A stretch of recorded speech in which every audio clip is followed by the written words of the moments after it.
ಕರ್ತನಲ್ಲಿ ಪ್ರಿಯರೇ, ತಮ್ಮೆಲ್ಲರಿಗೂ ಈ ಮುಂಜಾನೆಯ ಶುಭ ವಂದನೆಗಳನ್ನು ನಾವೆಲ್ಲರೂ ತಿಳಿಸುವವರಾಗಿದ್ದೇವೆ. ಹೌದು, ಈ ಕೋವಿಡ್ನ ಸಲುವಾಗಿ ನಮ್ಮ ಆಲಯಗಳಲ್ಲಿ ಆರಾಧನೆಗಳು ನಡೆಯುತ್ತಾ ಇಲ್ಲ.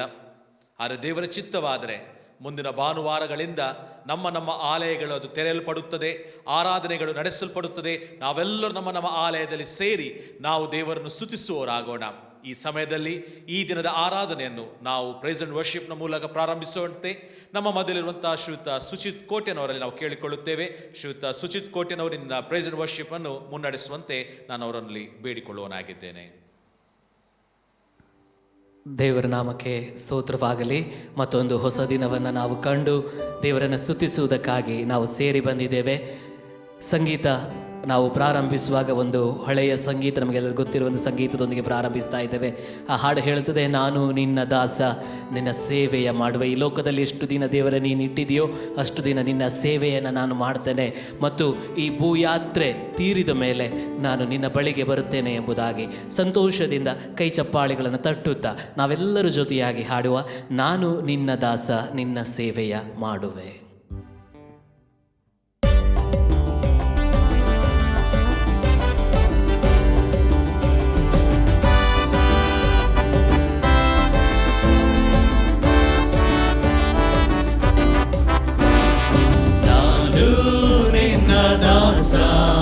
ನಿನ್ನ ಸೇವೆಯ ಮಾಡುವೆ, ನಾನು ನಿನ್ನ ದಾಸ ನಿನ್ನ ಸೇವೆಯ ಮಾಡುವೆ.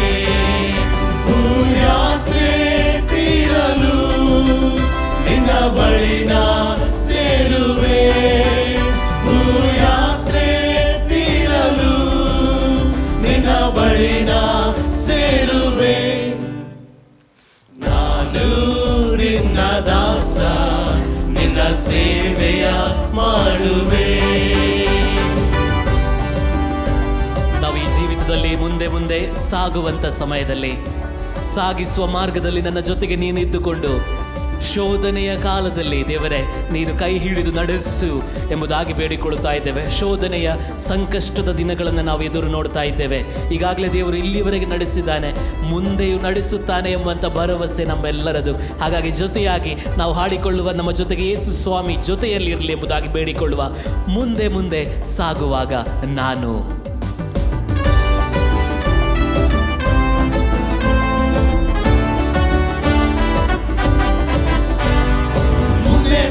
ಸಾಗುವಾಗ ನಾನು ಸಾಗಿಸುವ ಮಾರ್ಗದಲ್ಲಿ ನನ್ನ ಮುಂದೆ ಸಾಗುವಾಗ ನಾನು ಸಾಗಿಸುವ ಮಾರ್ಗದಲ್ಲಿ ನನ್ನ ಶೋಧನೆಯ ಕಾಲದಲ್ಲಿಯೂ ಕೈ ಹಿಡಿದು ನಡೆಸು ನನ್ನ. ನಾನು ನಿನ್ನ ದಾಸ ನಿನ್ನ ಸೇವೆಯ ಮಾಡುವೆ, ನಿನ್ನ ದಾಸ ನಿನ್ನ ಸೇವೆಯ ಮಾಡುವೆ. ಮುಂದೊಂದು ದಿನ ಯೇಸು ಸ್ವಾಮಿ ಈ ಲೋಕದಲ್ಲಿ ತಿರುಗಿ ಬರುತ್ತಾನೆ. ಆಜ್ಞಾ ಘೋಷದ ಶಬ್ದದೊಡನೆ ಆತನು ಬರುವಾಗ ಆತನ ಮುಖ ದರ್ಶನವನ್ನು ಎದುರು ನೋಡುವಂಥವ್ರು ನಾವೆಲ್ಲರೂ ಆಗಿರೋಣ. ಸಂತೋಷದಿಂದ ಸಂಭ್ರಮದಿಂದ ದೇವರು ಕೊಟ್ಟಿರುವಂಥ ಈ ದಿನಗಳಲ್ಲಿ ಆತನ ಸ್ತುತಿ ಮಾಡುತ್ತಾ ಆತನ ಸೇವೆಯನ್ನು ಮಾಡುತ್ತಾ ಈ ಹಾಡನ್ನು ಹಾಡಿಕೊಳ್ಳುವ. ಆಜ್ಞಾ ಘೋಷದ ಶಬ್ದ.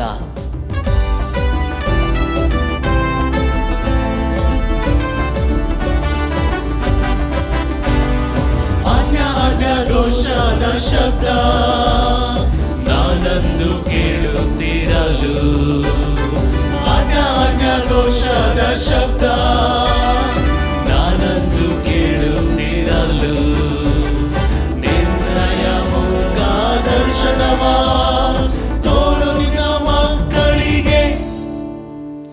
ನಾನು ನಿನ್ನ ದಾಸ ನಿನ್ನ ಸೇವೆಯ ಮಾಡುವೆ, ನಾನು ನಿನ್ನ ದಾಸ ನಿನ್ನ ಸೇವೆಯ ಮಾಡುವೆ.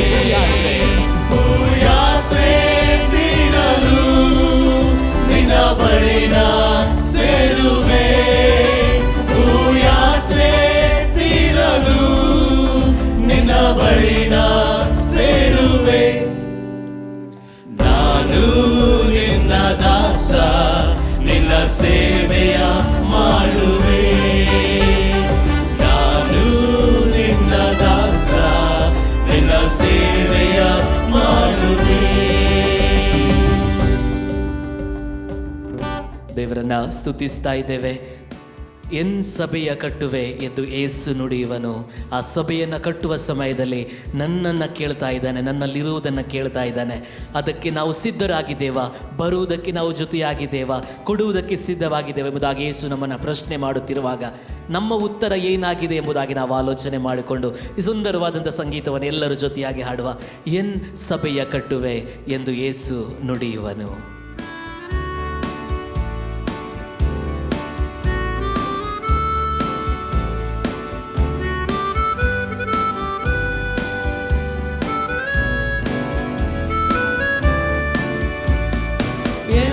ಸಭೆಯ ಕಟ್ಟುವೆ ಎಂದು ಯೇಸು ನುಡಿಯುವನು. ಎನ್ ಸಭೆಯ ಕಟ್ಟುವೆ ಎಂದು ಯೇಸು ನುಡಿಯುವನು. ನಿನ್ನನ್ನು ಕೇಳುವನು, ನಿನ್ನಲ್ಲಿರುವುದ ಕೇಳುವನು. ಬರುವೆಯಾ ಬರುವೆಯಾ ಎಂದು ಯೇಸು ಕೇಳುವನು. ಎನ್ ಸಭೆಯ ಕಟ್ಟುವೆ ಎಂದು ಯೇಸು ನುಡಿಯುವನು. ಹೌದು ಪ್ರಿಯರೇ, ಸಮಯ ಬೇಗನೆ ತೀರಿ ಹೋಗ್ತದೆ, ಕಾಲವು ವೇಗದಲ್ಲಿ ಮಾರ್ಪಡ್ತದೆ. ಸುವಾರ್ಥ ಸೇವೆಯನ್ನು ಮಾಡುವುದಕ್ಕೆ ಇದೇ ಸಮಯ. ಜಗತ್ತಿನೆಲ್ಲೆಡೆಗೆ ಹೋಗಿ ಸ್ವಾರ್ಥ ಸೇವೆಯನ್ನು ಸಾರುವಂಥ ಜವಾಬ್ದಾರಿ, ಆ ನಿಯೋಗವನ್ನು ಹೊಂದಿಕೊಂಡವರಾಗಿ ಶಿಷ್ಯತ್ವದ ಭಾನುವಾರದ ಈ ದಿನದಂದು ನಮ್ಮನ್ನು ನಾವು ಪ್ರಶ್ನೆ ಮಾಡಿಕೊಂಡು ನಮ್ಮ ಜವಾಬ್ದಾರಿಯನ್ನು ಯೋಗ್ಯತೆಯಿಂದ ನಿರ್ವಹಿಸುವ ಸಮಯ ಇದೇ ಸಮಯ, ಇದೇ ಪ್ರಸನ್ನ ವೇಳೆ. ಆ ಸಮಯದಲ್ಲಿ ನಾವು ಸಿದ್ಧರಾಗಿರೋಣ. ಸಮಯವು ಬೇಗನೆ ತೀರುವುದು.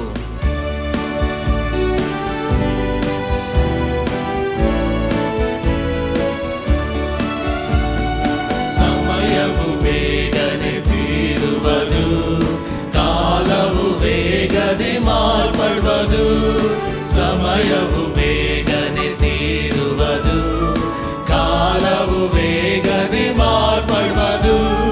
ಸುವಾರ್ಥ ಸೇವೆಯ ಮಾಡಲು ಸಮಯವಿದುವೆ, ಬರುವೆಯಾ? ಸುವಾರ್ಥ ಸೇವೆಯ ಮಾಡಲು ಸಮಯವಿದುವೆ, ಬರುವೆಯಾ? ಬರುವೆಯಾ ಕೊಡುವೆಯಾ ಎಂದು ಯೇಸು ಕೇಳುವನು. ಎನ್ ಸಭೆಯ ಕಟ್ಟುವೆ ಎಂದು ಯೇಸು ನುಡಿಯುವನು. ಬಲವಿಲ್ಲ, ಜ್ಞಾನ ಇಲ್ಲ, ವರ ಇಲ್ಲ ಎಂಬುದಾಗಿ ಮೋಶೆ ಹಿಂಜರಿದಂತೆ ನಾವು ಹಿಂಜರಿಯುವುದು ಬೇಡ. ಆತನ ದರ್ಶನ ಹೊಂದಲು ಕಾದಿದ್ದರೆ ಕರ್ತನ ಸೇವೆಗೆ ಬರುವವರು ಯಾರು ಎಂಬುದಾಗಿ ಸಂಗೀತ ಹೇಳಿದ ಹಾಗೆ ನಾವು ನಮ್ಮನ್ನು ಇದ್ದಂಥ ಸ್ಥಿತಿಯಲ್ಲೇ ತಗ್ಗಿಸಿಕೊಂಡವರಾಗಿ ದೇವರ ಮುಂದೆ ಆತನ ಸನ್ನಿಧಾನದಲ್ಲಿ ನಮ್ಮನ್ನು ನಾವು ಒಪ್ಪಿಸಿಕೊಡುವಾಗ ಅದ್ಭುತಗಳು ನಡೆಯುತ್ತವೆ. ನಮ್ಮನ್ನು ಬಲಹೀನರನ್ನ ಬಲವುಳ್ಳವರಾಗಿ, ಜ್ಞಾನವುಳ್ಳವರಾಗಿ, ವರತಲಾಂತುಗಳನ್ನು ಕೊಟ್ಟು ಆತನು ನಮ್ಮನ್ನು ಬಲಪಡಿಸ್ತಾನೆ. ಹಾಗಾಗಿ ಜೊತೆಯಾಗಿ ಎಲ್ಲರೂ ಕೂಡ ಹಾಡುವ, ಬಲವು ಜ್ಞಾನವು ವರವೂ ಇಲ್ಲ.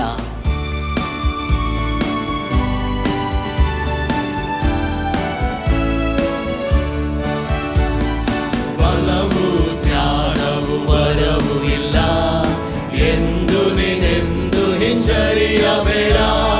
ಬಲವು ಜ್ಞಾನವು ವರವೂ ಇಲ್ಲ ಎಂದು ನೀನೆಂದು ಹಿಂಜರಿಯಬೇಡ. ದರ್ಶನ ಹೊಂದಲು ಕಾದಿದ್ದರೆ ಕರ್ತನ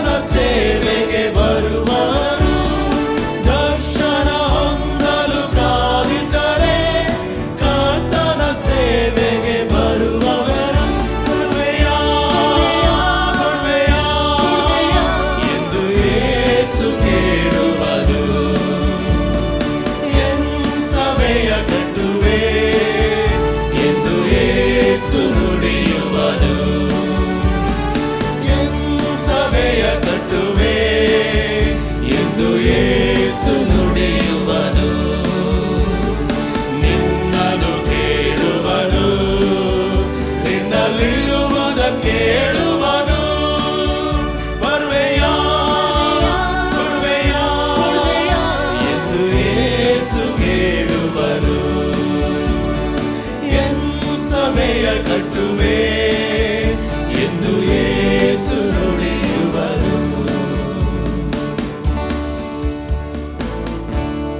ಆತನ ಆರಾಧನೆಗಾಗಿ ನಮ್ಮನ್ನು ನಾವು ಸಿದ್ಧಪಡಿಸಿಕೊಳ್ಳುವಂಥ ಸಮಯದಲ್ಲಿದ್ದೇವೆ. ಜೀವಂತ ದೇವರನ್ನು ಆರಾಧಿಸ್ತಾ ಇದ್ದೇವೆ, ಜೀವಿಸುವ ದೇವರನ್ನು ಆರಾಧಿಸ್ತಾ ಇದ್ದೇವೆ, ಜೀವವನ್ನು ನೀಡುವ ದೇವರನ್ನು ಆರಾಧಿಸ್ತಾ ಇದ್ದೇವೆ. ಜೀವದ ಬುಗ್ಗೆಯಾಗಿರುವಂಥ ದೇವರನ್ನು, ಸ್ವರ್ಗದ ಒಡೆಯನಾಗಿರುವಂಥ, ಭೂಲೋಕ ರಾಜನಾಗಿರುವಂಥ, ಸರ್ವಕ್ಕೂ ಯಜಮಾನನಾಗಿರುವಂಥ ದೇವರಿಗೆ ಘನಮಾನ ಮಹಿಮೆಗಳನ್ನು ಸಲ್ಲಿಸುವುದಕ್ಕೆ ನಾವು ಸಿದ್ಧರಾಗ್ತಾ ಇದ್ದೇವೆ. ಎಲ್ಲರ ಜೊತೆಯಾಗಿ ಸಂಗೀತವನ್ನು ಹಾಡಿಕೊಳ್ಳುವ. ಆರಾಧನೆ ನಿನಗೆ ಆರಾಧನೆ.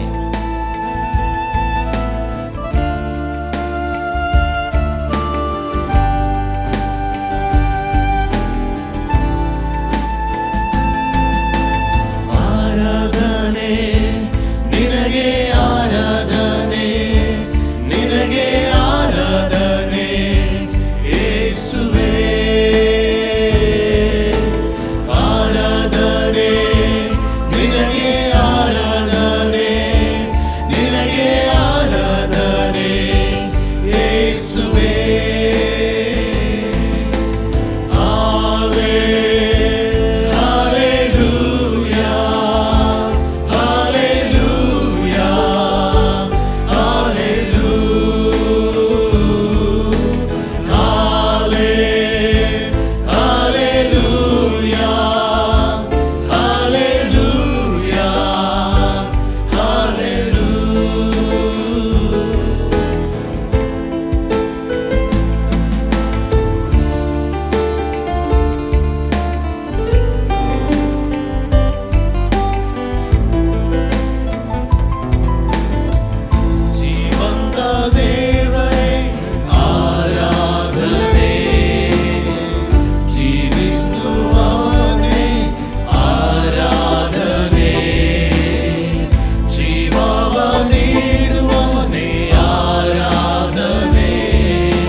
ತಂದೆ, ನಾವು ಬಲಹೀನರು, ನಾವು ಅಶಕ್ತರು, ಆದರೆ ನಿನ್ನ ಸಹಾಯದಿಂದ ದಾಟಿದೆಲ್ಲ ದಿನಗಳಲ್ಲಿ ನಾನು ಆರಾಧಿಸುವಂಥ ಕೃಪೆಯನ್ನು, ಈ ಮಾಧ್ಯಮದ ಮೂಲಕ ನಿನ್ನನ್ನು ಸ್ತುತಿಸುವಂಥ, ನಿನ್ನನ್ನು ಧ್ಯಾನಿಸುವಂಥ, ನಿನ್ನನ್ನು ಆರಾಧಿಸುವಂಥ ಎಲ್ಲ ಸಮಯವನ್ನು ದೇವರ ನಮಗೆ ಅನುಗ್ರಹಿಸಿ ಕೊಟ್ಟದಕ್ಕಾಗಿ ನಿನಗೆ ಸ್ತೋತ್ರ.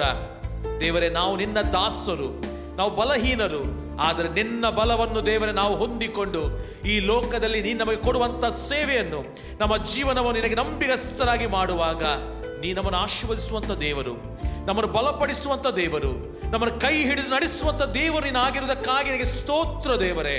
ದೇವರೇ, ಈವರೆಗೆ ನೀನು ನಡೆಸಿದ್ದಿ, ಈವರೆಗೆ ನಮ್ಮನ್ನು ಆಶೀರ್ವದಿಸಿದ್ದಿ, ಈವರೆಗೆ ನಮ್ಮನ್ನು ಮುನ್ನಡೆಸಿದ್ದಿ. ಮುಂದಿನ ದಿನದಲ್ಲಿಯೂ ಮುಂದಿನ ಎಲ್ಲ ಸ್ಥಿತಿಗಳಲ್ಲಿಯೂ ನಾವು ನಿನ್ನನ್ನು ತಿರುಗೊಂದಾವರ್ತಿ ನಿನ್ನ ಆಲಯದಲ್ಲಿ ನಿನ್ನ ಪರಿಶುದ್ಧ ಪ್ರಸನ್ನತೆಯಲ್ಲಿ ಸೇರಿ ಬಂದು ನಿನ್ನನ್ನು ಸ್ತುತಿಸುವಂತ, ಆರಾಧಿಸುವಂತ ಕೃಪಾ ಸಮಯವನ್ನು ದೇವರೇ ನಮಗೆ ಅನುಗ್ರಹಿಸಿ ನೀನು ಕೊಡು. ಈ ದಿನದ ಆರಾಧನೆ ದೇವರೇ ನೀ ನಮ್ಮ ಜೊತೆಗಾರನಾಗಿರು. ನೀನು ನಮ್ಮನ್ನು ನಿನ್ನ ಶಿಷ್ಯರಾಗಿ ನಿನ್ನ ಪ್ರೀತಿಯನ್ನು ಹೊಂದಿಕೊಂಡು ನಿನ್ನ ಆಶೀರ್ವಾದವನ್ನು ಹೊಂದಿಕೊಂಡು ಅದನ್ನು ಮತ್ತೊಬ್ಬರಿಗೆ ತಿರುಗೊಂದಾವತ್ತೆ ಹಸ್ತಾಂತರಿಸುವ ಆ ಶ್ರೇಷ್ಠವಾದ ಜವಾಬ್ದಾರಿ ನಮಗೆ ನೀಡಿದಕ್ಕಾಗಿ ನೀ ಸ್ತೋತ್ರ. ಆ ಜವಾಬ್ದಾರಿಗಳು ನಾವೆಲ್ಲರೂ ಅರಿತವರಾಗಿ ನಿನ್ನ ದಾಸರಾಗಿ ನೀನು ನಮಗೆ ಕೊಡುವಂಥ ಈ ಜೀವನ ಯಾತ್ರೆಯಲ್ಲಿ ನಿನಗೆ ನಂಬಿಗಸ್ತರಾಗಿ ದೇವರೇ ನಾವು ಜೀವಿಸಲಿಕ್ಕಾಗುವಂತೆ ನಿನ್ನ ದಾಸರಾದ ನಮ್ಮೆಲ್ಲರನ್ನು ದೇವರೇ ನಿನ್ನ ಪವಿತ್ರಾತ್ಮನ ಮೂಲಕ ಬಲಪಡಿಸಿ ಆಶೀರ್ವದಿಸಿ ಕೈ ಹಿಡಿದು ನಡೆಸೆಂಬುದಾಗಿ ದೀನತೆಯಿಂದ ಬೇಡುವ ನಿನ್ನ ದಾಸರಾದ ನಮ್ಮೆಲ್ಲರ ಪ್ರಾರ್ಥನೆ ದೇವರೇ ನೀನು ಕೇಳಿದಕ್ಕಾಗಿ ನಿನಗೆ ಸ್ತೋತ್ರ. ನಮ್ಮ ಪ್ರಾರ್ಥನೆಯನ್ನು ಪ್ರಭುವಾದ ಯೇಸುವಿನ ಮಧುರ ನಾಮದಲ್ಲಿ ಬೇಡಿ ಹೊಂದಿದ್ದೇವೆ ತಂದೆ, ಆಮೇನ್.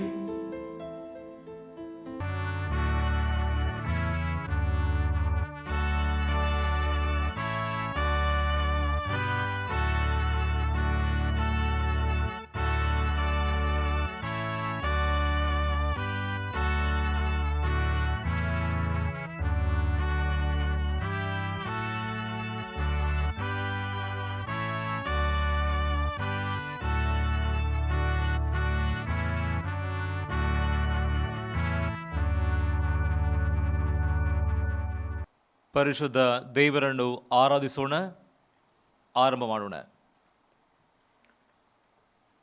ಬನ್ನಿರಿ, ನಮ್ಮ ನಿರ್ಮಾತೃವಾಗಿರುವ ಕರ್ತನಿಗೆ ಸಾಷ್ಟಾಂಗವೆರಗಿ ಆರಾಧಿಸೋಣ. ಆತನು ನಮ್ಮ ದೇವರು, ನಾವು ಆತನು ಪಾಲಿಸುವ ಪ್ರಜೆಯು, ಆತನ ಕೈ ಕೆಳಗಿರುವ ಹಿಂಡು ಆಗಿವೆ. ನಮ್ಮ ಈ ಆರಾಧನೆಯ ಆರಂಭವು ತಂದೆ, ಮಗ, ಪವಿತ್ರಾತ್ಮನಾಗಿರುವ ತ್ರೈಕ ದೇವರ ಹೆಸರಿನಲ್ಲಿ ಆಗಲಿ, ಆಮೆನ್. ಈ ಪವಿತ್ರ ಆರಾಧನೆಯಲ್ಲಿ ಸಂಗೀತದೊಂದಿಗೆ ದೇವರ ಮಹಿಮೆಯನ್ನು ಕೊಂಡಾಡುವ ಹಾಗೆ 17ನೆಯ ಕನ್ನಡ ಸಂಗೀತವನ್ನು ರಾಗ ಮಾಡೋಣ. ಕನ್ನಡ ಸಂಗೀತ 17. ನೀ ಮಾರ್ಗ ಕರ್ತ ನಿನ್ನನ್ನೇ ಆಶ್ರಯಿಸಿದೆವು, ನಿನ್ನ ಹೊರತು ತಂದೆ ಬಳಿಗೆ ಯಾರೊಬ್ಬ ಬಾರನು. ಎಲ್ಲ ಚರಣಗಳನ್ನು ರಾಗ ಮಾಡೋಣ.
ಸ್ತುತಿಗೈಯುವ ನಮ್ಮ ದೇವರಿಗೆ.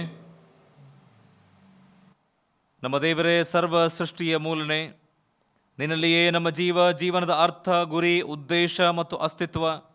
ನಿನ್ನ ಸೃಷ್ಟಿಯಲ್ಲಿ ಪ್ರತಿಯೊಂದು ಜೀವಿಯು ಪರಸ್ಪರ ಆತುಕೊಂಡಿರಲು ನೀನು ಉಂಟು ಮಾಡಿರುವಂತಹ ಬಾಂಧವ್ಯಕ್ಕಾಗಿ ನಿನ್ನನ್ನು ಹಾಡಿ ಹೊಗಳುತ್ತೇವೆ.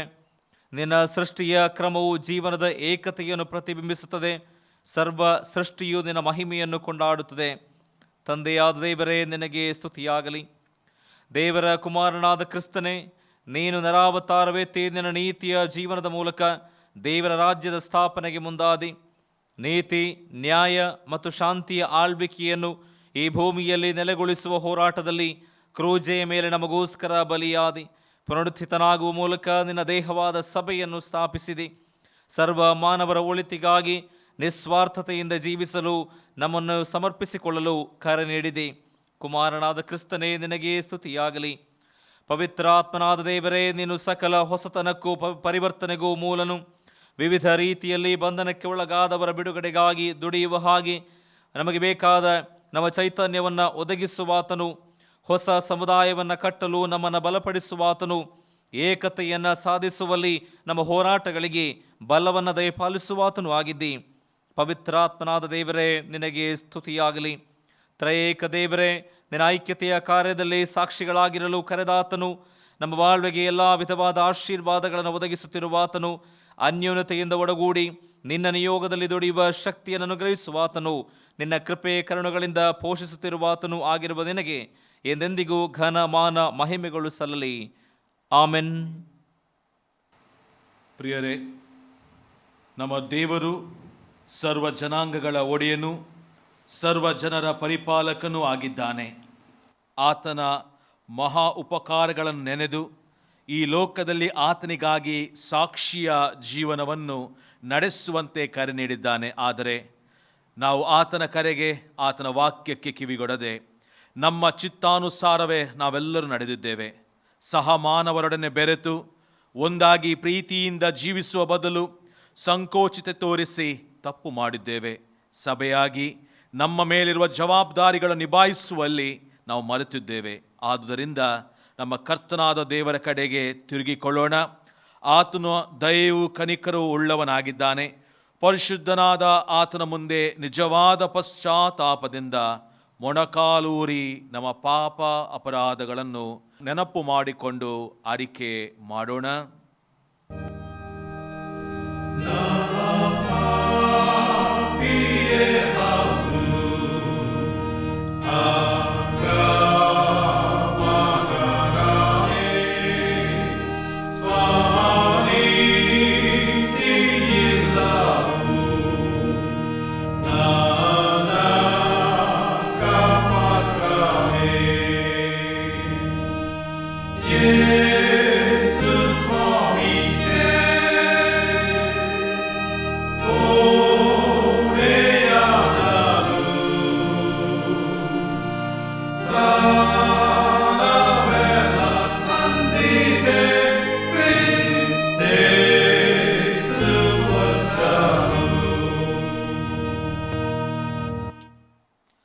ನಾವೊಟ್ಟಾಗಿ ಪಾಪದರಿಕೆಯನ್ನು ಮಾಡಿಕೊಳ್ಳೋಣ.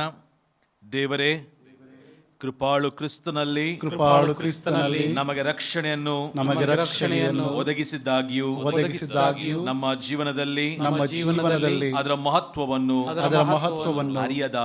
ಅರಿಯದಾದೆವು. ನಮ್ಮ ಮನದಿಚ್ಛೆಯಂತೆ ಜೀವಿಸಿ ನಿನ್ನ ಎದುರಿನಲ್ಲಿ ದ್ರೋಹಿಗಳಾದೆವು.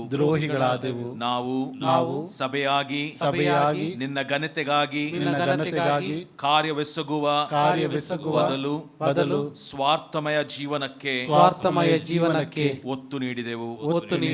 ದೇವ, ನಮ್ಮನ್ನು ಕರುಣಿಸು. ನಿನ್ನ ಮಹಾಕೃಪೆಗನುಸಾರವಾಗಿ ನಮ್ಮ ಪಾಪ ಅಪರಾಧಗಳನ್ನು ನೀನು ಮನ್ನಿಸು. ನಾವು ಕ್ರಿಸ್ತನ ದೇಹದ ಅಂಗಗಳಾಗಿ ನೀನು ನಮಗಿತ್ತ ಕಾರ್ಯಗಳನ್ನು ನಿಷ್ಠೆಯಿಂದ ನಿರ್ವಹಿಸುವಂತೆಯೂ ಸಭೆಯ ಶಿರಸ್ಸಾಗಿರುವ ಆತನನ್ನೇ ಪ್ರಕಟಿಸುವ ಸಾಧನಗಳಾಗಿ ಜೀವಿಸುವಂತೆ ಮಾರ್ಪಡಿಸೆಂದು ವಿನಯದಿಂದ ಬೇಡಿಕೊಳ್ಳುತ್ತೇವೆ. ಆಮೇನ್. ದೇವರು ಮಾನಸಾಂತರ ಮತ್ತು ತಗ್ಗಿದ ಮನಸ್ಸುಳ್ಳವರಾಗಿ ತನ್ನ ಬಳಿಗೆ ಬರುವ ಮಕ್ಕಳನ್ನು ಪ್ರೀತಿಸಿ ಮನ್ನಿಸಿ ಹೀಗೆ ಆದರಿಸುತ್ತಾನೆ. ಯಾರಾದರೂ ಕ್ರಿಸ್ತನಲ್ಲಿದ್ದರೆ ಅವರು ನೂತನ ಸೃಷ್ಟಿಯಾಗುವರು. ಈಗೋ ಪೂರ್ವಸ್ಥಿತಿಯು ಹೋಗಿ ಎಲ್ಲ ನೂತನವಾಯಿತು. ನಾವಲ್ಲಿ ಎದ್ದು ನಿಂತು ದೇವರಿಗೆ ಕೃತಜ್ಞತಾ ಸ್ತುತಿಯನ್ನು ಸಲ್ಲಿಸೋಣ.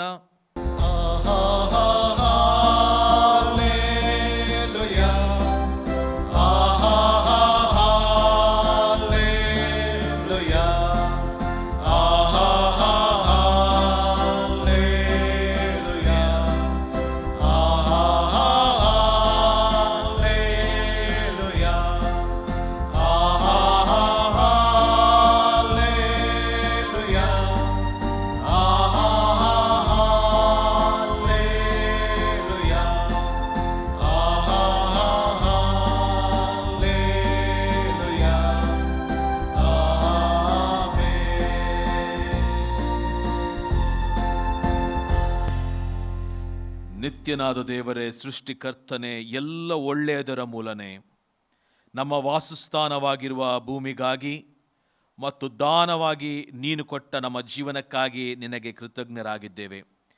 ನಿನ್ನ ಎಲ್ಲ ಕರುಣೆಗಳಿಗಾಗಿಯೂ, ನಮ್ಮನ್ನು ಉಂಟು ಮಾಡಿದ ನಿನ್ನ ಒಳ್ಳೆತನಗಾಗಿಯೂ, ನಮ್ಮನ್ನು ಪರಿಪಾಲಿಸುವ ನಿನ್ನ ಕೃಪೆಗಳಿಗಾಗಿಯೂ, ನಮ್ಮನ್ನು ತಿದ್ದುವ ನಿನ್ನ ಶಿಸ್ತುಗಳಿಗಾಗಿಯೂ, ನಮ್ಮನ್ನು ತಾಳಿಕೊಳ್ಳುವಂಥ ಸಹನೆಗಳಿಗಾಗಿಯೂ, ನಮ್ಮನ್ನು ವಿಮೋಚಿಸುವ ನಿನ್ನ ಪ್ರೀತಿಗಾಗಿಯೂ ನಿನಗೆ ಕೃತಜ್ಞತೆಯನ್ನು ನಾವೆಲ್ಲರೂ ಸಲ್ಲಿಸುತ್ತೇವೆ. ನಿನ್ನನ್ನು ಪ್ರೀತಿಸಲು, ನಿನ್ನ ಎಲ್ಲ ಕೊಡುಗೆಗಳಿಗಾಗಿ ನಿನಗೆ ಕೃತಜ್ಞರಾಗಿರಲು, ನಿನ್ನ ಸೇವೆಗೈದು ನಿನ್ನ ಚಿತ್ತದಲ್ಲಿ ಆನಂದಿಸಲು ನಮಗೆ ಸಹಾಯ ಮಾಡೆಂದು ನಮ್ಮ ಕರ್ತನಾದ ಯೇಸು ಕ್ರಿಸ್ತನ ಮೂಲಕ ಬೇಡಿಕೊಳ್ಳುತ್ತೇವೆ. ಆಮೇನ್. ಈ ದಿನಕ್ಕೆ ನೇಮಕವಾದ ಪಾರಾಯಣ ಪಠವನ್ನು ಹಿರಿಯರಿಂದ ಓದಿ ಕೇಳೋಣ. ಈ ಭಾನುವಾರಕ್ಕೆ ನೇಮಕವಾದಂತಹ ಪಾರಾಯಣ ಪಾಠವು ಅದು ಹಳೆಯ ಒಡಂಬಡಿಕೆಗಳಲ್ಲಿ ಅರಸುಗಳು ಅದರ ದ್ವಿತೀಯ ಭಾಗದ 2ನೇ ಅಧ್ಯಾಯ ವಚನ 1-15. ಎಲೀಯನು ಸ್ವರ್ಗಾರೋಹಣವಾದದ್ದು ಅವನ ಉತ್ತರಾಧಿಕಾರಿಯಾದ ಎಲೀಷನ ಮೊದಲನೆಯ ಮಹತ್ಕಾರ್ಯಗಳು. ಯೆಹೋವನು ಎಲೀಯನನ್ನು ಸುಳಿಗಾಳಿಯ ಮುಖಾಂತರವಾಗಿ ಪರಲೋಕಕ್ಕೆ ಸೇರಿಸುವ ಸಮಯ ಬಂದಾಗ ಎಲೀಯನು ಎಲೀಷನೊಡನೆ ಗಿಲ್ಗಾಲನ್ನು ಬಿಟ್ಟು ಹೊರಟನು. ಆಗ ಎಲೀಯನು ಎಲೀಷನಿಗೆ, ದಯವಿಟ್ಟು ನೀನು ಇಲ್ಲೇ ಇರು, ಯೆಹೋವನು ನನಗೆ ಬೇತೇಲಿಗೆ ಹೋಗಬೇಕೆಂದು ಆಜ್ಞಾಪಿಸಿದ್ದಾನೆ ಅನ್ನಲು ಎಲೀಷನು, ಯೆಹೋವನಾಣೆ, ನಿನ್ನ ಜೀವದಾಣೆ, ನಾನು ನಿನ್ನನ್ನು ಬಿಟ್ಟು ಹೋಗುವುದಿಲ್ಲ ಎಂದು ಉತ್ತರ ಕೊಟ್ಟನು. ತರುವಾಯ ಅವರಿಬ್ಬರೂ ಬೇತೇಲಿಗೆ ಹೋದರು. ಬೇತೇಲಿನ ಪ್ರವಾದಿ ಮಂಡಳಿಯವರು ಎಲೀಷನನ್ನು ಎದುರುಗೊಂಡು ಅವನನ್ನು, ಯೆಹೋವನು ಈ ಹೊತ್ತು ನಿನ್ನ ಯಜಮಾನನನ್ನು ನಿನ್ನ ಬಳಿಯಿಂದ ಮೇಲಕ್ಕೆ ತೆಗೆದುಕೊಳ್ಳುವುದೆಂಬುದು ನಿನಗೆ ಗೊತ್ತುಂಟೋ ಎಂದು ಕೇಳಿದರು.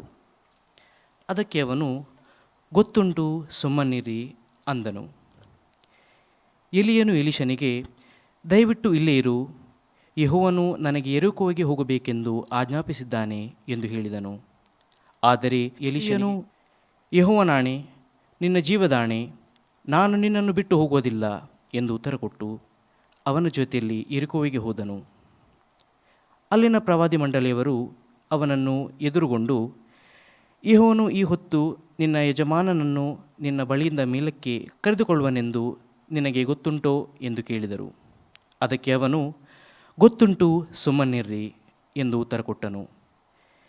ಎಲೀಯನು ತಿರುಗಿ ಅವನಿಗೆ, ದಯವಿಟ್ಟು ನೀನು ಇಲ್ಲೇ ಇರು, ಯೆಹೋವನು ನನಗೆ ಯೊರ್ದನಿಗೆ ಹೋಗಬೇಕೆಂದು ಆಜ್ಞಾಪಿಸಿದ್ದಾನೆ ಎಂದು ಹೇಳಿದನು. ಆಗ ಅವನು, ಯೆಹೋವನಾಣೆ, ನಿನ್ನ ಜೀವದಾಣೆ, ನಾನು ನಿನ್ನನ್ನು ಬಿಟ್ಟು ಹೋಗುವುದಿಲ್ಲ ಎಂದು ಉತ್ತರ ಕೊಟ್ಟನು. ಆದದರಿಂದ ಇಬ್ಬರೂ ಹೊರಟು ಯೊರ್ದನ್ ಹೊಳೆ ದಡಕ್ಕೆ ಬಂದರು. ಪ್ರವಾದಿ ಮಂಡಳಿಯವರಲ್ಲಿ 50 ಜನರು ಇವರ ಹಿಂದಿನಿಂದಲೇ ಬಂದು ಸ್ವಲ್ಪ ದೂರದಲ್ಲಿ ನಿಂತುಕೊಂಡರು. ಆ ನಂತರ ಎಲಿಯನು ತನ್ನ ಕಂಬಳಿಯನ್ನು ಮಡಚಿ ಅದರಿಂದ ನೀರನ್ನು ಹೊಡೆಯಲು ನೀರು 2 ಭಾಗವಾಯಿತು. ಇಬ್ಬರು ಒಣನೆಲದ ಮೇಲೆ ದಾಟಿ ಹೋದರು.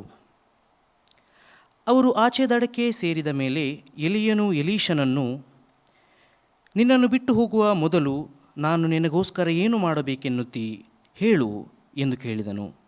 ಅದಕ್ಕೆ ಎಲೀಷನು, ನಿನಗಿರುವ ಆತ್ಮದಲ್ಲಿ ನನಗೆ 2 ಪಾಲನ್ನು ಅನುಗ್ರಹಿಸು ಎಂದು ಬೇಡಿಕೊಂಡನು. ಆಗ ಎಲಿಯನು ಅವನಿಗೆ, ನೀನು ದುರ್ಲಭವಾದದ್ದನ್ನು ಕೇಳಿಕೊಂಡಿ, ಆದರೂ ನಾನು ನಿನ್ನ ಬಳಿಯಿಂದ ತೆಗೆಯಲ್ಪಡುವಾಗ ನೀನು ನನ್ನನ್ನು ನೋಡುವುದಾದರೆ ಅದು ದೊರಕುವುದು, ಇಲ್ಲವಾದರೆ ದೊರಕುವುದಿಲ್ಲ ಅಂದನು. ಅವರು ಮಾತನಾಡುತ್ತಾ ಮುಂದೆ ಹೋಗುತ್ತಿರುವಾಗ ಪಕ್ಕನೆ ಅಗ್ನಿಮಯವಾದ ರಥರಥಾಶ್ವಗಳು ನಡುವೆ ಬಂದು ಅವರನ್ನು ವಿಂಗಡಿಸಿದವು. ಎಲಿಯನು ಸುಳಿಗಾಳಿಯ ಮುಖಾಂತರವಾಗಿ ಪರಲೋಕಕ್ಕೆ ಹೋದನು. ಎಲೀಷನು ಅದನ್ನು ನೋಡುತ್ತಾ, ನನ್ನ ತಂದೆಯೇ, ನನ್ನ ತಂದೆಯೇ, ಇಸ್ರಾಯೇಲ್ಯರಿಗೆ ರಥರಥಾಶ್ವಗಳಾಗಿದ್ದವನೇ ಎಂದು ಕೂಗಿ, ಎಲಿಯನು ತನಗೆ ಕಾಣಿಸದೆ ಹೋದ ಮೇಲೆ ತನ್ನ ಬಟ್ಟೆಗಳನ್ನು ಹರಿದು 2 ತುಂಡು ಮಾಡಿದನು. ಆ ನಂತರ ಅವನು ಮೇಲಿನಿಂದ ಬಿದ್ದ ಎಲಿಯನ ಕಂಬಳಿಯನ್ನು ತೆಗೆದುಕೊಂಡು ಯೋರ್ದನ್ ನದಿಯ ತೀರಕ್ಕೆ ಬಂದು, ಎಲಿಯನ ದೇವರಾದ ಯೆಹೋವನಲ್ಲಿ ಅಂದುಕೊಂಡು ಆ ಕಂಬಳಿಯಿಂದ ನೀರನ್ನು ಹೊಡೆಯಲು ಅದು 2 ಭಾಗವಾಯಿತು. ಅವನು ದಾಟಿ ಹೋದನು. ದೂರದಲ್ಲಿ ನಿಂತಿದ್ದ ಯೆರಿಕೋವಿನ ಪ್ರವಾದಿ ಮಂಡಳಿಯವರು ಇದನ್ನು ಕಂಡು, ಎಲಿಯನಿಗಿದ್ದ ಆತ್ಮವು ಎಲೀಷನ ಮೇಲೆ ಬಂದಿತ್ತು ತಿಳಿದುಕೊಂಡು ಅವನನ್ನು ಎದುರುಗೊಂಡು ಅವನಿಗೆ ಸಾಷ್ಟಾಂಗ ನಮಸ್ಕಾರ ಮಾಡಿದರು ಎಂಬುದೇ. ದೇವರನ್ನು ಸ್ತುತಿಸುವಂತೆ ಸಂಕೀರ್ತನೆಗಳಲ್ಲಿ 171ನೇ ಸಂಕೀರ್ತನೆ ಹಾಡಿಕೊಳ್ಳೋಣ. ಸಂಕೀರ್ತನೆಗಳಲ್ಲಿ 171ನೇ ಸಂಕೀರ್ತನೆಯ ಮೊದಲ 2 ಚರಣ ಹಾಡಿಕೊಳ್ಳೋಣ. ಆದಿದೇವ ನಿನ್ನ ಸೇವಕ.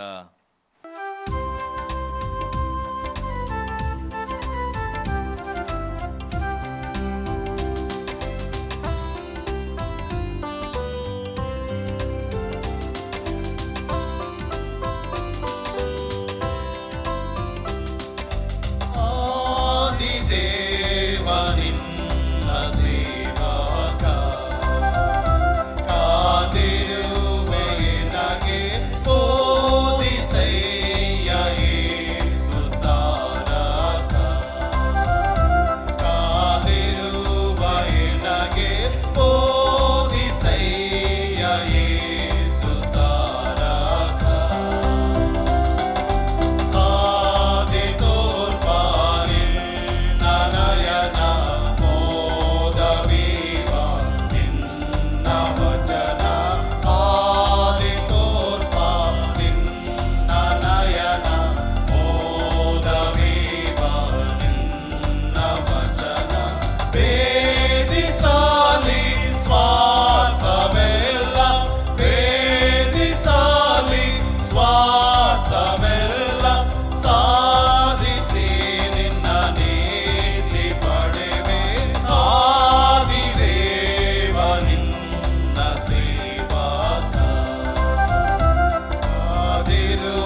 ಹೊಸ ಒಡಂಬಡಿಕೆ ಪುಸ್ತಕದಲ್ಲಿ ಪೌಲನು ತೀತನಿಗೆ ಬರೆದ ಪತ್ರಿಕೆ 2ನೇ ಸಂಧಿ 1ನೇ ವಚನದಿಂದ 15ನೇ ವಚನದವರೆಗೆ. ನೀನಾದರೂ ಸ್ವಸ್ಥ ಬೋಧನೆಗೆ ಅನುಗುಣವಾಗಿ ಉಪದೇಶ ಮಾಡು. ಹೇಗೆಂದರೆ ವೃದ್ಧರು, ಮದ್ಯಾಸಕ್ತಿ ಇಲ್ಲದವರು, ಗೌರವವುಳ್ಳವರು, ಜಿತೇಂದ್ರಿಯರು, ನಂಬಿಕೆ, ಪ್ರೀತಿ, ತಾಳ್ಮೆ ಇವುಗಳಲ್ಲಿ ಸ್ವಸ್ಥರು ಆಗಿರಬೇಕೆಂದು ಬೋಧಿಸು. ಹಾಗೆಯೇ ವೃದ್ಧ ಸ್ತ್ರೀಯರು ಚಾಡಿ ಹೇಳುವವರು, ಮದ್ಯಕ್ಕೆ ಗುಲಾಮರು ಆಗಿರದೆ ದೇವಭಕ್ತಿಯರಿಗೆ ಯೋಗ್ಯವಾದ ನಡತೆಯುಳ್ಳವರು, ಸದ್ಬೋಧನೆಗೆ ಹೇಳುವವರು ಆಗಿರಬೇಕೆಂದು ಬೋಧಿಸು. ಇದಲ್ಲದೆ ಅವರು ಪ್ರಾಯದ ಸ್ತ್ರೀಯರಿಗೆ ನಿಮ್ಮ ಮೂಲಕ ದೇವರ ವಾಕ್ಯಕ್ಕೆ ದೂಷಣೆಯಾಗದಂತೆ ನೀವು ಗಂಡಂದಿರನ್ನು, ಮಕ್ಕಳನ್ನು ಪ್ರೀತಿಸುವವರು, ದಮೆಯುಳ್ಳವರು, ಪತಿವ್ರತೆಯರು, ಮನೆಯಲ್ಲೇ ಕೆಲಸ ಮಾಡುವವರು, ಸುಶೀಲೆಯರು, ನಿಮ್ಮ ಗಂಡಂದಿರಿಗೆ ಅಧೀನರು ಆಗಿರಬೇಕೆಂದು ಬುದ್ಧಿ ಕಲಿಸುವ ಹಾಗೆ ಬೋಧಿಸು. ಹಾಗೆಯೇ ಎಲ್ಲ ವಿಷಯಗಳಲ್ಲಿಯೂ ಜಿತೇಂದ್ರಿಯರಾಗಿರಬೇಕೆಂದು ನೀನು ಯೌವನಸ್ಥರನ್ನು ಎಚ್ಚರಿಸು. ಸತ್ಕಾರ್ಯ ಮಾಡುವುದರಲ್ಲಿ ನೀನೇ ಮಾದರಿಯಾಗಿರು. ನೀನು ಮಾಡುವ ಉಪದೇಶದಲ್ಲಿ ಯಥಾರ್ಥತ್ವವು, ಗೌರವವು, ಆಕ್ಷೇಪಣೆಗೆ ಆಸ್ಪದವಿಲ್ಲದಂತಹ ಸ್ವಸ್ಥ ಬುದ್ಧಿಯೂ ಇರಬೇಕು. ಆಗ ನಮ್ಮನ್ನು ಎದುರಿಸುವವರು ನಮ್ಮ ವಿಷಯದಲ್ಲಿ ಕೆಟ್ಟದ್ದೇನು ಹೇಳುವುದಕ್ಕೆ ಅವಕಾಶವಿಲ್ಲದೆ ನಾಚಿಕೊಳ್ಳುವರು. ದಾಸರು ಎಲ್ಲದರಲ್ಲಿ ತಮ್ಮ ಯಜಮಾನರಿಗೆ ಅಧೀನರಾಗಿದ್ದು ಅವರನ್ನು ಮೆಚ್ಚಿಸುವುದಕ್ಕೆ ಪ್ರಯಾಸಪಡುತ್ತಾ ಎದುರು ಮಾತನನ್ನಾಡದೆ ಯಾವುದನ್ನು ಕದ್ದಿಟ್ಟುಕೊಳ್ಳದೆ ಪೂರಾ ನಂಬಿಕೆಸ್ಥರೆಂದು ಹೆಸರು ಹೊಂದಿ ನಮ್ಮ ರಕ್ಷಕನಾದ ದೇವರ ಉಪದೇಶಕ್ಕೆ ಎಲ್ಲ ವಿಷಯಗಳಲ್ಲಿ ಅಲಂಕಾರವಾಗಿರಬೇಕೆಂದು ಬೋಧಿಸು. ಯಾಕಂದರೆ ಎಲ್ಲ ಮನುಷ್ಯರಿಗೆ ರಕ್ಷಣೆಯನ್ನುಂಟು ಮಾಡುವ ದೇವರ ಕೃಪೆಯು ಪ್ರತ್ಯಕ್ಷವಾಯಿತು. ನಾವು ಭಕ್ತಿಹೀನತೆಯನ್ನು, ಲೋಕದ ಆಶೆಗಳನ್ನು ವಿಸರ್ಜಿಸಿ ಭಾಗ್ಯಕರವಾದ ನಿರೀಕ್ಷೆಯನ್ನು, ಅಂದರೆ ಮಹಾದೇವರ ಮತ್ತು ನಮ್ಮ ರಕ್ಷಕನಾದ ಯೇಸುಕ್ರಿಸ್ತನ ಪ್ರಭಾವದ ಪ್ರತ್ಯಕ್ಷತೆಯನ್ನು ಎದುರು ನೋಡುತ್ತಾ ಇಹಲೋಕದಲ್ಲಿ ಸ್ವಸ್ಥಚಿತ್ತರಾಗಿಯೂ ನೀತಿವಂತರಾಗಿಯೂ ಭಕ್ತಿಯುಳ್ಳವರಾಗಿಯೂ ಬದುಕಬೇಕೆಂದು ಅದು ನಮಗೆ ಬೋಧಿಸುತ್ತದೆ. ಆತನು ನಮ್ಮನ್ನು ಸಕಲ ಅಧರ್ಮದಿಂದ ವಿಮೋಚಿಸುವುದಕ್ಕೂ ಸತ್ಕ್ರಿಯೆಗಳಲ್ಲಿ ಆಸಕ್ತರಾದ ಸ್ವಕೀಯ ಜನರನ್ನು ತನಗಾಗಿ ಪರಿಶುದ್ಧ ಮಾಡುವುದಕ್ಕೂ ನಮಗೋಸ್ಕರ ತನ್ನನ್ನು ಒಪ್ಪಿಸಿಕೊಟ್ಟನು. ಈ ಕಾರ್ಯಗಳ ವಿಷಯದಲ್ಲಿ ಬೋಧಿಸುತ್ತಾ, ಎಚ್ಚರಿಸುತ್ತಾ, ಪೂರ್ಣ ಅಧಿಕಾರದಿಂದ ಖಂಡಿಸುತ್ತಾ ಇರು. ಯಾರೂ ನಿನ್ನನ್ನು ತಿರಸ್ಕರಿಸದ ಹಾಗೆ ನೋಡಿಕೊ. ಇಲ್ಲಿಗೆ ಈ ದಿನಕ್ಕೆ ನೇಮಕವಾದ ವೇದಪಾರಾಯಣ ಪಾಠವು ಮುಕ್ತಾಯವಾಯಿತು. ಕನ್ನಿಕರವುಳ್ಳ ತಂದೆಯಾದ ದೇವರು ತನ್ನ ವಾಕ್ಯದಲ್ಲಿ ತನ್ನ ಪರಿಪೂರ್ಣ ಪ್ರೀತಿಯನ್ನು ನಮಗೆ ಪ್ರಕಟ ಮಾಡಿಕೊಟ್ಟು ಕ್ರಿಸ್ತ ಯೇಸುವಿನ ಮೂಲಕ ತೋರಿ ಬಂದ ತನ್ನ ಕೃಪಾಶ್ರಯದಲ್ಲಿ ಪಾಲುಗಾರಾಗುವುದಕ್ಕೆ ನಮ್ಮನ್ನು ಕರೆದಿದ್ದಾನೆ. ಆದ್ದರಿಂದ ಆತನಲ್ಲಿ ಇಟ್ಟಿರುವ ನಿಮ್ಮ ವಿಶ್ವಾಸವನ್ನು ನನ್ನ ಕೂಡ ಅರಿಕೆ ಮಾಡಿರಿ ಎಂಬುದಾಗಿ ನಿಮ್ಮೆಲ್ಲರನ್ನು ಪ್ರಬೋಧಿಸುತ್ತೇನೆ. ನಾವೆಲ್ಲರೂ ಎದ್ದು ನಿಂತು ನಾವು ನಂಬಿರುವಂಥ ಅಪೋಸ್ತೋಲಿಕ ವಿಶ್ವಾಸ ಪ್ರಮಾಣವನ್ನು ಒಂದೇ ಮನಸ್ಸಿನಿಂದ ಅರಿಕೆ ಮಾಡೋಣ. ಪರಲೋಕ ಭೂಲೋಕಗಳನ್ನು ಸೃಷ್ಟಿಸಿದ ಸರ್ವಶಕ್ತನಾಗಿರುವ ತಂದೆಯಾದ ದೇವರನ್ನು ನಂಬುತ್ತೇನೆ.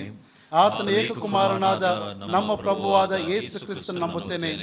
ಈತನು ಪರಿಶುದ್ಧಾತ್ಮನಿಂದ ಕನ್ಯಾಮರಣ ಗರ್ಭದಲ್ಲಿ ಧರಿಸಲ್ಪಟ್ಟು ಆಕೆಯಲ್ಲಿ ಹುಟ್ಟಿ ಪೊಂತಿ ಪಿಲಾತನ ಆಧಿಪತ್ಯದಲ್ಲಿ ಶ್ರಮೆ ಹೊಂದಿ ಶಿಲುಬೆಗೆ ಜಡಿಯಲ್ಪಟ್ಟು ಸತ್ತು ಹೂಣಲ್ಪಟ್ಟು ಪಾತಾಳಕ್ಕಿಳಿದು ಹೋಗಿ 3ನೇ ದಿನದಲ್ಲಿ ಸತ್ತೊಳಗಿಂದ ಎದ್ದು ಬಂದನು. ಪರಲೋಕಕ್ಕೇರಿ ಹೋಗಿ ಅಲ್ಲಿ ಸರ್ವಶಕ್ತನಾಗಿರುವ ತಂದೆಯಾದ ದೇವರ ಬಲಪಾರ್ಶ್ವದಲ್ಲಿ ಕುಳಿತುಕೊಂಡಿರುತ್ತಾನೆ. ಅಲ್ಲಿಂದ ತಿರುಗಿ ಬಂದು ಬದುಕಿರುವವರಿಗೂ ಸತ್ತವರಿಗೂ ನ್ಯಾಯ ತೀರಿಸುವುದು ಎಂಬುದನ್ನು ನಂಬುತ್ತೇನೆ. ಪರಿಶುದ್ಧಾತ್ಮ ನಂಬುತ್ತೇನೆ. ಒಂದೇ ಪರಿಶುದ್ಧ ಕ್ರೈಸ್ತ ಸಭೆಯು, ಭಕ್ತರ ಅನುನ್ನತಿಯು, ಪಾಪದ ಪರಿಹಾರವು, ದೇಹದ ಪುನರುತ್ಥಾನವು, ನಿತ್ಯ ಜೀವವು ಉಂಟು ಎಂಬುದನ್ನು ನಂಬುತ್ತೇನೆ. ಆಮೀನ್. ಕ್ರಿಸ್ತನಲ್ಲಿ ಪ್ರೀತಿಯ ದೇವಜನರೇ, ಸಭೆಯಾಗಿ ಆಲಯದಲ್ಲಿ ಕೂಡಿ ಬರಲು ನಾನಾ ಕಾರಣಗಳಿಂದ ಅನನುಕೂಲವಾದಂಥ ಈ ಪರಿಸ್ಥಿತಿಯಲ್ಲಿ ನಾವು ಮಾಧ್ಯಮದ ಮೂಲಕ ದೇವರನ್ನು ಆರಾಧಿಸಲಿಕ್ಕಾಗುವಂತೆ ಕೃಪೆ ಮಾಡಿದ ತಂದೆಯಾದ ದೇವರಿಗೆ ವಂದನೆಯನ್ನು ಸಲ್ಲಿಸ್ತೇವೆ. ಈ ಸಮಯದಲ್ಲಿ ನಮ್ಮ ಕಾಣಿಕೆಯನ್ನು ದೇವರಿಗೆ ಮೀಸಲಿಡುವಂತೆ ಹಾಡುವ ಕನ್ನಡ ಸಂಗೀತದಲ್ಲಿ 316ನೇಯ ಕನ್ನಡ ಸಂಗೀತವನ್ನು ಹಾಡೋಣ. ಅದರಲ್ಲಿ ಮೊದಲ 4 ಚರಣ ಮತ್ತು 8ನೇ ಚರಣವನ್ನು ಮಾತ್ರ ಹಾಡಿಕೊಳ್ಳೋಣ. ಕನ್ನಡ 316 ಮೊದಲ 4 ಚರಣ ಮತ್ತು 8ನೇ ಚರಣವನ್ನು ಮಾತ್ರ ಹಾಡೋಣ. ಭೂಪರಲೋಕ ದೇವರೇ, ಸಮಸ್ತ ಕೊಡುವಾತನೇ, ಅನಂತ ಸ್ತೋತ್ರ ನಿನಗೆ ದಯಾಳುವೆ.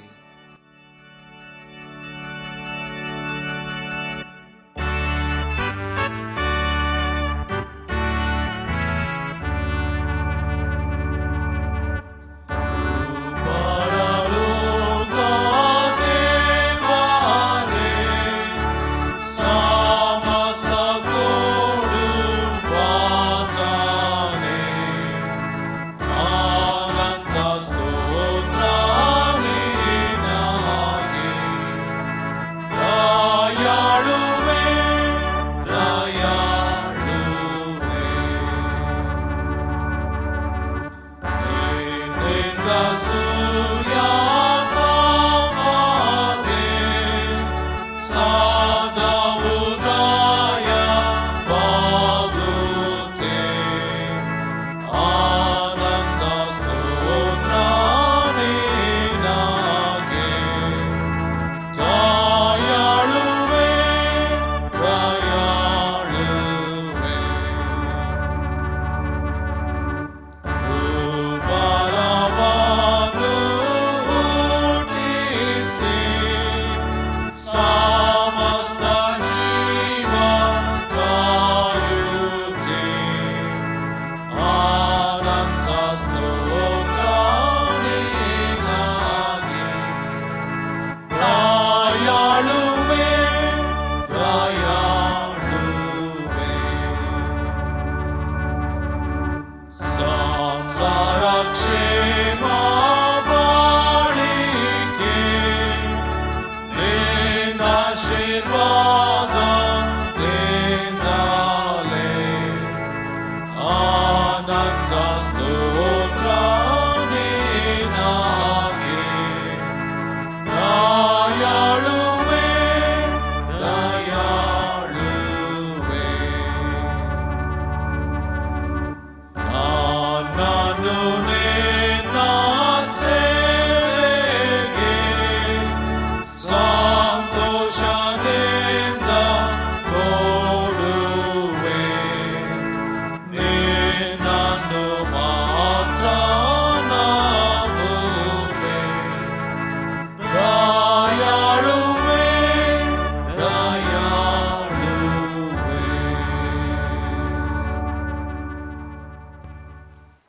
ನಾವು ಸಮರ್ಪಿಸಿದ ಕಾಣಿಕೆಯನ್ನು ಪ್ರಾರ್ಥನೆ ಮೂಲಕ ದೇವರಿಗೆ ಸಮರ್ಪಿಸೋಣ. ಎಲ್ಲ ಒಳ್ಳೆಯ ದಾನಗಳಿಗೆ ಮೂಲನಾದ ದೇವರೇ, ನಾವು ನಿನ್ನ ಮಕ್ಕಳಾಗಿ ನಿನಗೆ ಅರ್ಪಿಸಿದ ಕಾಣಿಕೆಯನ್ನು ಸ್ವೀಕರಿಸಿ ಪಾವನ ಮಾಡು. ಈ ಮೂಲಕ ನಾವು ನಮ್ಮನ್ನೇ ನಿನಗೆ ಮೆಚ್ಚುಗೆಯಾದ ನಿನ್ನ ಸೇವೆಗೆಂದೇ ಪ್ರತಿಷ್ಠವಾದ ಸಜೀವ ಯಜ್ಞವಾಗಿ ಸಮರ್ಪಿಸುತ್ತೇವೆ. ನಮ್ಮನ್ನು ಈ ಕಾಣಿಕೆಯನ್ನು ಅಂಗೀಕರಿಸಿ ನಿನ್ನ ಮಹಿಮೆಗಾಗಿ ಉಪಯೋಗಿಸು. ಕಳೆದ ವಾರದಲ್ಲಿ ತಮ್ಮ ಜನ್ಮದಿನವನ್ನು, ವಿವಾಹ ವಾರ್ಷಿಕೋತ್ಸವವನ್ನು, ನಿನ್ನಿಂದ ಶುಭ ದಿನವನ್ನು ಕಂಡಂಥವರನ್ನು ನಿನ್ನ ಮುಂದೆ ನೆನಪು ಮಾಡಿಕೊಳ್ತೇವೆ. ದೇವ, ನಿನ್ನ ಕೃಪಾಶೀರ್ವಾದದಿಂದ ಇವರನ್ನು ಮುನ್ನಡೆಸಿ ಕಾಲಿಟ್ಟಂಥ ಹೊಸ ವರ್ಷ ಶುಭ ಕೃಪೆ ಇವರನ್ನು ಹಿಂಬಾಲಿಸಲಿಕ್ಕಾಗುವಂತೆ, ನಿನ್ನ ದಿವ್ಯ ಆಶೀರ್ವಾದಕ್ಕೆ ಪಾತ್ರರಾಗಲಿಕ್ಕಾಗುವಂತೆ ನಡೆಸು. ನಮ್ಮ ಕರ್ತನಾದ ಯೇಸು ಕ್ರಿಸ್ತನ ಮೂಲಕ ಬೇಡಿದ ನಮ್ಮ ಪ್ರಾರ್ಥನೆ ಲಾಲಿಸ್ತಂದೆಯೇ, ಆಮೇನ್. ಒಬ್ಬರಿಗೋಸ್ಕರೊಬ್ಬರು ಪ್ರಾರ್ಥನೆ ಮಾಡಬೇಕೆಂದು ಪ್ರಭು ಆಜ್ಞಾಪಿಸುವುದರಿಂದ ನಾವು ಹಾಗೆ ಪ್ರಾರ್ಥನೆ ಮಾಡೋಣ. ಜಗತ್ತಿನಲ್ಲಿರುವ ಎಲ್ಲ ಕ್ರೈಸ್ತ ಸಭೆಗಳಿಗಾಗಿ ಪ್ರಾರ್ಥಿಸೋಣ. ಕ್ರಿಸ್ತ ಯೇಸುವಿನಲ್ಲಿ ಪ್ರಕಟಗೊಂಡ ಪ್ರೀತಿ ಮತ್ತು ಶಾಂತಿಯ ಸಭೆಗಳ ಮೂಲಕ ಸಾಕಾರಗೊಂಡು ಜಗತ್ತಿನಾದ್ಯಂತ ಪಸರಿಸುವಂತಾಗಲಿ. ಪ್ರಭುವೇ, ನಮ್ಮ ಅಭಿನವನ್ನು ಕೇಳು. ಬೇರೆ ಬೇರೆ ನಂಬಿಕೆ ಮತ್ತು ವಿಶ್ವಾಸವನ್ನು ಹೊಂದಿರುವ ಜನರಿಗಾಗಿ ಪ್ರಾರ್ಥಿಸೋಣ. ದೇವ, ಎಲ್ಲ ಜನರು ಎಲ್ಲ ರಾಷ್ಟ್ರಗಳಲ್ಲಿ ನಿನ್ನ ಪ್ರೀತಿ, ಶಾಂತಿ ಮತ್ತು ಐಕ್ಯತೆಯ ಸಾಧನವಾಗುವಂತೆ ಕೃಪೆಯನ್ನು ಅನುಗ್ರಹ ಮಾಡು. ಶ್ರಮೆ ಪಡುವವರಿಗೂ ತುಳಿತಕ್ಕೊಳಗಾದವರಿಗೂ ನಿರೀಕ್ಷೆ ಮತ್ತು ಬಲದ ಮೂಲವಾಗಲಿ. ಪ್ರಭುವೇ, ನಮ್ಮ ಅಭಿನವನ್ನು ಕೇಳು. ಜಗತ್ತಿನೆಲ್ಲೆಡೆ ಸಮಾಜದ ಅಂಚಿಗೆ ತಳ್ಳಲ್ಪಟ್ಟವರಿಗಾಗಿ ಪ್ರಾರ್ಥಿಸೋಣ. ಉದ್ದೇಶಪೂರ್ವಕವಾಗಿಯೂ ಒತ್ತಾಯಪೂರ್ವಕವಾಗಿಯೂ ದೇವರ ಪರಿಪಾಲನೆಯ ಒಳ್ಳೆಯತನದಲ್ಲಿ ಭಾಗವಹಿಸುವ ಅವಕಾಶ ವಂಚಿತರಾದ ಜನರಿಗಾಗಿ ಈ ಸಮಯದಲ್ಲಿ ಪ್ರಾರ್ಥಿಸುತ್ತೇವೆ. ಅವರು ದೇವರ ಸೃಷ್ಟಿಯ ರೂಪಾಂತರಕ್ಕೆ ನಿರೀಕ್ಷೆ ಮತ್ತು ಫಲವನ್ನು ಹೊಂದುವಂತಾಗಲಿ. ಪ್ರಭುವೇ, ನಮ್ಮ ಭಿನ್ನವನ್ನು ಕೇಳು. ಎಲ್ಲ ಸಭಾ ಸೇವಕರಿಗಾಗಿ, ಸಮಾಜ ಸೇವಕರಿಗಾಗಿ, ಬೋಧಿಸುವವರಿಗಾಗಿ ಪ್ರಾರ್ಥಿಸೋಣ. ಅವರ ಶ್ರಮವು, ಸಭಾಐಕ್ಯತೆ, ನೆರೆಯವರ ಮೇಲೆ ಪ್ರೀತಿ ಮತ್ತು ನ್ಯಾಯದ ಬಗ್ಗೆ ಕಾಳಜಿ ಇವುಗಳಿಗೆ ಬದ್ಧರಾಗಿರಲಿ. ಪ್ರಭುವೇ, ನಮ್ಮ ಅಭಿನವನ್ನು ಕೇಳು. ಜಗತ್ತಿನೆಲ್ಲೆಡೆ ಸಂಘರ್ಷ, ಯುದ್ಧ ಮತ್ತು ಮುಂತಾದ ಸಂದಿಗ್ಧ ಪರಿಸ್ಥಿತಿಯಲ್ಲಿರುವ ಪ್ರದೇಶಗಳಿಗಾಗಿ ಪ್ರಾರ್ಥಿಸೋಣ. ದೇವ, ಜಗತ್ತಿನೆಲ್ಲೆಡೆ ಶಾಂತಿ ಮತ್ತು ನ್ಯಾಯಕ್ಕಾಗಿ ಹೋರಾಡುವವರು ಎದೆಗುಂದದೆ ಶ್ರಮಿಸುವಂತಾಗಲಿ. ಪ್ರಭುವೇ, ನಮ್ಮ ಅಭಿನವನ್ನು ಕೇಳು. ಹತಸಾಕ್ಷಿಗಳಿಗಾಗಿ, ಇನ್ನೊಬ್ಬರಿಗಾಗಿ ತಮ್ಮ ಪ್ರಾಣಗಳನ್ನೇ ಬಲಿ ಅರ್ಪಿಸಿದವರಿಗಾಗಿ, ಶಾಂತಿಯ ಸೇವೆಯಲ್ಲಿ ಹೊಸ ಬದುಕನ್ನು ಕಟ್ಟಲು ಹೋರಾಡುವವರಿಗಾಗಿ, ಇತರರ ಅಲಕ್ಷ್ಯ ಭ್ರಷ್ಟತೆಯ ನಿಮಿತ್ತ ಪ್ರಾಣ ಕಳಕೊಂಡವರಿಗಾಗಿ ಪ್ರಾರ್ಥಿಸೋಣ. ಅವರ ಮರಣದ ಅಪಾಯಕಾರಿ ನೆನಪುಗಳು ಶಕ್ತಿಯುತವಾಗಿ ನಾವು ಸತ್ಯವನ್ನೇ ಹಾಡುವಂತೆ ನಮ್ಮೆಲ್ಲರನ್ನು ಪ್ರೇರೇಪಿಸಲಿ. ಪ್ರಭುವೇ, ನಮ್ಮ ಭಿನ್ನವನ್ನು ಕೇಳು. ಆಮೀನ್. ಹಾಡುವ ಕನ್ನಡ ಸಂಗೀತದಲ್ಲಿ 378ನೇ ಸಂಗೀತ ಮೊದಲ 2 ಚರಣವನ್ನು ಮಾತ್ರ ಹಾಡಿಕೊಳ್ಳೋಣ. ತದನಂತರ ನಮ್ಮ ಮಧ್ಯದಲ್ಲಿರುವಂಥ CSI ಕಾಂತಿ ದೇವಾಲಯ ಜಪ್ಪು ಸಭೆಯ ಸಭಾಪಾಲಕರಾದಂಥ ರೆವರೆಂಡ್ ಎಬ್ನೇಜರ್ ಜತನ್ನ ಅಯ್ಯನವರು ದೇವರ ವಾಕ್ಯದ ಸಂದೇಶವನ್ನು ನೀಡಲಿದ್ದಾರೆ.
ಕರ್ತನ ಪವಿತ್ರ ವಾಕ್ಯವನ್ನು ಕೇಳುವುದಕ್ಕಿಂತ ಮೊದಲು ನಮ್ಮನ್ನು ನಾವು ಸಿದ್ಧತೆ ಮಾಡಿಕೊಳ್ಳೋಣ. ಪ್ರಾರ್ಥನೆ ಮಾಡೋಣ. ಕರುಣಾಮಯಿ ದೇವರೇ, ನಿನ್ನಲ್ಲಿಯೇ ನಮ್ಮ ಜೀವ, ನಿನ್ನಲ್ಲಿಯೇ ನಮ್ಮ ಅಸ್ತಿತ್ವ. ನಾವು ನಿನ್ನ ಹೊರತು ಏನೂ ಅಲ್ಲ. ನಿನ್ನ ಕಡೆಗೆ ತಿರುಗಿಕೊಂಡು ಬರುವವರನ್ನು ನವೀಕರಣ ಮತ್ತು ಪುನಶ್ಚೇತನದ ಹೊಸ ಅನುಭವವನ್ನು ನೀಡಿ ನಮ್ಮನ್ನು ಮುನ್ನಡೆಸುತ್ತಿ. ಸ್ವಾಮಿ, ನಿನ್ನ ವಾಕ್ಯವು ನಮ್ಮ ಕಾಲಿಗೆ ದೀಪವೂ ನಮ್ಮ ದಾರಿಗೆ ಬೆಳಕು ಆಗಿರಲಿ. ನಿಜವಾದಂಥ ಶಿಷ್ಯತ್ವದ ಸ್ವಾಮಿ ವಿಚಾರಗಳನ್ನು ನಾವು ಅರಿತವರಾಗಿ ಅರ್ಥಪೂರ್ಣವಾಗಿ ಸ್ವಾಮಿ ಕ್ರೈಸ್ತತ್ವವನ್ನು ನಾವು ನಮ್ಮ ಜೀವನದಲ್ಲಿ ಆಚರಿಸಲಿಕ್ಕಾಗುವ ಹಾಗೆ ಸಹಾಯ ಮಾಡು. ನಮ್ಮ ಸಂಗಡಿರು ನಿನ್ನ ವಾಕ್ಯವನ್ನು ಕೇಳುವಾಗ ಪವಿತ್ರ ಆತ್ಮನ ಮೂಲಕ ನಮ್ಮನ್ನು ತುಂಬಿಸಿ ಬಲಪಡಿಸಿ ಮುನ್ನಡೆಸು. ನೀನು ನಮ್ಮ ಸಂಗಡಿದ್ದುಕೊಂಡು ನಮ್ಮನ್ನು ಪರಿಪಾಲಿಸು. ಯೇಸುವಿನ ಪರಮ ಪವಿತ್ರ ನಾಮದಲ್ಲಿ ಪ್ರಾರ್ಥಿಸ್ತೇವೆ. ನಿನ್ನ ಘನವುಳ್ಳ ನಾಮಕ್ಕೆ ಸ್ತೋತ್ರವಾಗಲಿ. ಆಮೆನ್. ಕರ್ತನಲ್ಲಿ ಪ್ರಿಯರೇ, ಯೇಸು ಕ್ರಿಸ್ತನ ಪವಿತ್ರ ನಾಮದಲ್ಲಿ ಪ್ರತಿಯೊಬ್ಬೊಬ್ಬರನ್ನು ಕೂಡ ವಂದಿಸ್ತೇವೆ. ಅನೇಕರು ದೇವರ ಪವಿತ್ರ ಆಲಯಕ್ಕೆ ಹೋಗಿ ಅಲ್ಲಿ ದೇವರನ್ನು ಸ್ತುತಿಸಿ ಕೊಂಡಾಡಿ ಬಂದವರಾಗಿದ್ದಾರೆ. ಇನ್ನು ಕೆಲವು ಪ್ರದೇಶಗಳಲ್ಲಿ ದೇವರ ಪವಿತ್ರ ಆರಾಧನೆಯ ನಡೆಯದಿರುವಂಥ ಸಂದರ್ಭಗಳಲ್ಲಿ ಮನೆಯಲ್ಲಿ ಇದ್ದುಕೊಂಡು ದೇವರ ಪವಿತ್ರ ವಾಕ್ಯವನ್ನು ಕೇಳಲಿಕ್ಕೆ ಸಿದ್ಧರಾಗಿದ್ದಾರೆ. ಅದರಿಂದ ಎಲ್ಲ ಪ್ರಿಯರಿಗೆ ಯೇಸು ಕ್ರಿಸ್ತನ ಪವಿತ್ರ ನಾಮದಲ್ಲಿ ವಂದನೆಗಳನ್ನು ತಿಳಿಸುವ ಆತನಾಗಿದ್ದೇನೆ. ದೇವರು ನಿಮ್ಮ ಜೊತೆಗಿದ್ದುಕೊಂಡು ತನ್ನ ಆಶೀರ್ವಾದ, ಬಲ, ಆರೋಗ್ಯ, ಶಕ್ತಿ, ಸಮಾಧಾನಗಳ ಮೂಲಕವಾಗಿ ನಿಮ್ಮನ್ನು ತುಂಬಿಸಿ ಮುನ್ನಡೆಸಲಿ ಎಂಬುದೇ ನಮ್ಮ ಪ್ರಾರ್ಥನೆ ಮತ್ತು ಆಶಯವಾಗಿದೆ. ವಿಶೇಷವಾಗಿ ಕಷ್ಟ, ಸಂಕಟ, ಸಂದಿಗ್ಧವಾದಂಥ ಸ್ಥಿತಿಗತಿಗಳಲ್ಲಿರುವಂತಹ ಬೇರೆ ಬೇರೆ ಸ್ಥಿತಿಗತಿಗಳಲ್ಲಿರುವಂಥ ಜನರು ಮತ್ತು ಊರು ಪರವೂರುಗಳಲ್ಲಿಂಥ ಅನೇಕ ಪ್ರಿಯರು ಈ ಸಮಯಗಳಲ್ಲಿ ದೇವರ ವಾಕ್ಯವನ್ನು ಕೇಳುವಾಗಲೂ ಮತ್ತು ವಿಶೇಷವಾಗಿ ದೇವಾರಾಧನೆಯಲ್ಲಿ ನಾವೀಗ ಭಾಗವಹಿಸುವಾಗಲೂ ದೇವರು ನಮ್ಮ ಸಂಗಡ ಇದ್ದುಕೊಂಡು ಈ ಪವಿತ್ರ ದಿವಸದ ಆಶೀರ್ವಾದವನ್ನು ನಮಗೂ ನಮ್ಮ ಕುಟುಂಬಗಳಿಗೂ ಕೊಟ್ಟು ಮುನ್ನಡೆಸಲಿ. ನಾವು ವಾಕ್ಯ ಭಾಗದ ಕಡೆಗೆ ಬರೋಣ. ಇಂದಿನ ವಾಕ್ಯ ಭಾಗ ಅದು ಸುವಾರ್ತೆಗಳಲ್ಲಿ ಯೋಹಾನನು ಬರೆದ ಸುವಾರ್ತಮಾನ 3ನೇ ಅಧ್ಯಾಯ 22ನೇ ವಚನದಿಂದ 30ನೇ ವಚನದ ತನಕ. ಆಮೇಲೆ ಯೇಸು ತನ್ನ ಶಿಷ್ಯರೊಡನೆ ಯೂದಾಯ ದೇಶಕ್ಕೆ ಬಂದು ಅಲ್ಲಿ ಅವರು ಕೂಡ ಇದ್ದು ದೀಕ್ಷಾಸ್ನಾನ ಮಾಡಿಸುತ್ತಿದ್ದನು. ಯೋಹಾನನು ಸಲೀಮೂರಿನ ಹತ್ತಿರವಿರುವ ಐನೋನ್ ಎಂಬ ಸ್ಥಳದಲ್ಲಿದ್ದು ದೀಕ್ಷಾಸ್ನಾನ ಮಾಡಿಸುತ್ತಿದ್ದನು. ಅಲ್ಲಿ ಬಹಳ ನೀರಿತ್ತು. ಜನರು ಬಂದು ದೀಕ್ಷಾಸ್ನಾನ ಮಾಡಿಸಿಕೊಳ್ಳುತ್ತಾ ಇದ್ದರು. ಆ ಕಾಲದಲ್ಲಿ ಯೋಹಾನನು ಇನ್ನೂ ಸೆರೆಯಲ್ಲಿ ಹಾಕಲ್ಪಟ್ಟಿರಲಿಲ್ಲ. ಹೀಗಿರಲಾಗಿ ಯೋಹಾನನ ಶಿಷ್ಯರಲ್ಲಿ ಕೆಲವರಿಗೂ ಒಬ್ಬ ಯಹೂದ್ಯನಿಗೂ ಶುದ್ಧಾಚಾರವನ್ನು ಕುರಿತು ವಿಚಾರ ನಡೆಯಿತು. ಆಗ ಅವರು ಯೋಹಾನನ ಬಳಿಗೆ ಬಂದು ಅವನಿಗೆ, ಗುರುವೇ, ಯೋರ್ದಾನ್ ಹೊಳೆಯ ಆಚೆ ನಿನ್ನ ಬಳಿಯಲ್ಲಿದ್ದ ಒಬ್ಬನ ವಿಷಯದಲ್ಲಿ ನೀನು ಸಾಕ್ಷಿ ಕೊಟ್ಟಿಯಲ್ಲ, ಅವನೂ ಸ್ನಾನ ಮಾಡಿಸುತ್ತಾನೆ, ಅವನ ಬಳಿಗೆ ಎಲ್ಲರೂ ಹೋಗುತ್ತಾರೆ ಎಂದು ಹೇಳಲು ಯೋಹಾನನು, ಪರಲೋಕದಿಂದ ಅನುಗ್ರಹಿಸೋಣವಾದದ್ದನ್ನೇ ಹೊರತು ಮನುಷ್ಯನು ಹೆಚ್ಚೇನು ಹೊಂದಲಾರನು. ನಾನು ಕ್ರಿಸ್ತನಲ್ಲ, ಆತನ ಮುಂದೆ ಕಳಿಸಲ್ಪಟ್ಟವನಾಗಿದ್ದೇನೆ ಎಂದು ನಾನು ಹೇಳಿದ್ದಕ್ಕೆ ನೀವೇ ಸಾಕ್ಷಿ. ಮೊದಲಗಿತ್ತಿಯುಳ್ಳವನೇ ಮೊದಲಿಂಗನು. ಆದರೂ ಮೊದಲಿಂಗನ ಗೆಳೆಯನು ಅವನ ಹತ್ತಿರ ನಿಂತುಕೊಂಡು ಅವನ ಮಾತುಗಳನ್ನು ಕೇಳಿ ಮೊದಲಿಂಗನ ಧ್ವನಿಗೆ ಬಹು ಸಂತೋಷ ಪಡುತ್ತಾನಲ್ಲವೇ? ಇದರಂತೆ ನನಗಿರುವ ಸಂತೋಷ ಅದು ನೆರವೇರಿತು. ಆತನು ವೃದ್ಧಿಯಾಗಬೇಕು, ನಾನು ಕಡಿಮೆಯಾಗಬೇಕು ಅಂದನು. 30ನೇ ವಚನ, ಆತನು ವೃದ್ಧಿಯಾಗಬೇಕು, ನಾನು ಕಡಿಮೆಯಾಗಬೇಕು ಅಂದನು. ಇವತ್ತಿನ ಮುಖ್ಯ ಪ್ರಸ್ತಾಪ ಡಿಸೈಪಲ್ಶಿಪ್ ಆ್ಯಸ್ ವಿಟ್ನೆಸ್, ಸಾಕ್ಷಿಯ ಶಿಷ್ಯತ್ವ ಅಥವಾ ಶಿಷ್ಯತ್ವಕ್ಕೆ ನಾವು ಕೊಡುವಂಥ ಸಾಕ್ಷಿ, ನಾವು ಸಾಕ್ಷಿಯ ಜೀವನವನ್ನು ಮಾಡಬೇಕಾದದ್ದು. ನಮ್ಮ ಮಕ್ಕಳು ಅವರು ಶಾಲೆಯಿಂದ ಬಂದ ಕೂಡಲೇ ತಮ್ಮ ಕ್ಲಾಸ್ ಟೀಚರ್ ಹೇಳಿದಂಥ ವಿಷಯಗಳನ್ನು ಹೆತ್ತವರಿಗೆ ಅನೇಕ ವೇಳೆಗಳಲ್ಲಿ ತಿಳಿಸುವುದುಂಟು. ಅಥವಾ ಕ್ಲಾಸ್ ಟೀಚರ್ ಮಾಡಿದಂಥ ರೀತಿಯಲ್ಲಿಯೇ ಅದನ್ನೇ ಅನುಕರಣೆ ಮಾಡಿಕೊಂಡು ನಮ್ಮ ಮಕ್ಕಳು ಅನೇಕ ರೀತಿಯಲ್ಲಿ ಅದನ್ನು ಅವರು ಪ್ರದರ್ಶಿಸ್ತಾರೆ. ಇನ್ನು ಬೆಳೆಯುತ್ತಾ ಬಂದಂತೆ ಯಾವ ವಿಚಾರ ನಡೆದರೂ ಮನೆಯಲ್ಲಿ ಕೆಲವು ವಿಚಾರಗಳಿಗೆ ವಾಗ್ವಾದ, ಕೆಲವು ವಿಚಾರ ವಿನಿಮಯಗಳನ್ನು ನಡೆಯುವಾಗಲೂ ಕೂಡ ಮಕ್ಕಳು ಹೇಳ್ತಾರೆ, ನನಗೆ ನನ್ನ ಟೀಚರ್ ಹೇಳಿದ್ದೆ, ನನ್ನ ಸರ್ ಹೇಳಿದ್ದೆ ಅದು ಸತ್ಯ, ನನಗೆ ಕ್ಲಾಸ್ನಲ್ಲಿ ಹೀಗೆ ಹೇಳಿದ್ದಾರೆ ಅದೇ ಸತ್ಯ ಅನ್ನುವಂಥದ್ದು. ಇನ್ನು ಸ್ಕೂಲ್, ಕಾಲೇಜುಗಳು, ತದನಂತರ ಬೇರೆ ಬೇರೆ ರೀತಿಯಾದಂಥ ಉನ್ನತ ವಿದ್ಯಾಭ್ಯಾಸಗಳನ್ನು, ಉನ್ನತ ವ್ಯಾಸಂಗಗಳನ್ನು ಮಾಡುವಾಗಲೂ ಕೂಡ ಒಂದು ಆಲೋಚನಾ ಸರಣಿ, ಒಂದು ಸ್ಕೂಲ್ ಆಫ್ ಥಾಟ್ ನಮ್ಮ ಜೀವನದ ಒಳ ಹೋಗ್ತದೆ. ಅದರಿಂದ ಯಾವುದೇ ಒಬ್ಬ ವ್ಯಕ್ತಿ ಅಥವಾ ಗುರು ಇಲ್ಲವೇ ಒಬ್ಬ ವಿಚಾರಧಾರೆಯ ವ್ಯಕ್ತಿಯನ್ನು ನಾವು ಅನುಸರಿಸ್ತೇವೆ. ಒಂದು ವೇಳೆ ತಿಳಿದೋ ತಿಳಿಯದೆಯೋ ಅನೇಕ ವಿಷಯಗಳನ್ನು ನಾವು ಅನುಕರಿಸ್ತೇವೆ ಮತ್ತು ಅನುಸರಿಸ್ತೇವೆ ಕೂಡ. ಅದು ನಮ್ಮ ಗುರುಗಳಿಂದ ಮಾತ್ರ ಆಗಿರಲಿಕ್ಕಿಲ್ಲ. ನಮ್ಮ ಮನೆಯ ತಂದೆ ತಾಯಿಗಳಿಂದ, ಅಜ್ಜ ಅಜ್ಜಿಯ ಪ್ರಕಾರವಾಗಿ ನಮ್ಮ ಮಕ್ಕಳು, ಮೊಮ್ಮಕ್ಕಳು, ಮರಿಮಕ್ಕಳು ಅದನ್ನೇ ಕಲಿತು ಅದನ್ನೇ ಕೂಡ ಮುಂದುವರಿತಾರೆ. ನಾವು ಆಡುವ ಪ್ರತಿಯೊಂದು ಮಾತುಗಳು ಕೂಡ ಅಥವಾ ನಮ್ಮ ಎಲ್ಲ ವಿಚಾರಧಾರೆಗಳು ಕೂಡ ನಾವು ಇನ್ನೊಬ್ಬರಿಂದ ಕಲಿತದ್ದು ಅಥವಾ ಇನ್ನೊಬ್ಬರು ನಮಗೆ ತಿಳಿ ಹೇಳಿದ್ದು. ನಾವು ನಮ್ಮದು ಅನ್ನುವಂಥದ್ದು ಹೇಳುವಂಥದ್ದು ಏನೂ ಇಲ್ಲ. ನಾವು ಹಾಡುವ ಅಥವಾ ನಾವು ಓಡುವ, ನಾವು ವಾದ್ಯ ಬಾರಿಸುವುದರಿಂದ ಹಿಡಿದು ನಾವು ವಾಕ್ಚಾತುರ್ಯಗಳನ್ನು ಅದರ ಮಟ್ಟಿಗೂ ನಡೆಯುವವರೆಗೂ, ಚಿತ್ರಕಲೆಯಿಂದ ಹಿಡಿದು ವಿಚಿತ್ರವಾದಂಥ ಆಕರ್ಷಕವಾದಂಥ ವಿಚಾರಧಾರೆಗಳನ್ನು ಪ್ರತಿಬಿಂಬಿಸುವವರೆಗೂ ನಾವು ಅನೇಕ ವಿಚಾರಗಳನ್ನು ನಾವು ಪ್ರತಿನಿತ್ಯ ಒಬ್ಬರಿಂದ ಕಲಿಯುತ್ತೇವೆ, ಅದನ್ನು ಅನುಸರಿಸ್ತೇವೆ ಮತ್ತು ಅನುಕರಿಸ್ತೇವೆ. ಇಂದಿನ ಮುಖ್ಯ ಪ್ರಸ್ತಾಪ ಶಿಷ್ಯತ್ವ ಅಥವಾ ಸಾಕ್ಷಿಯ ಶಿಷ್ಯತ್ವ.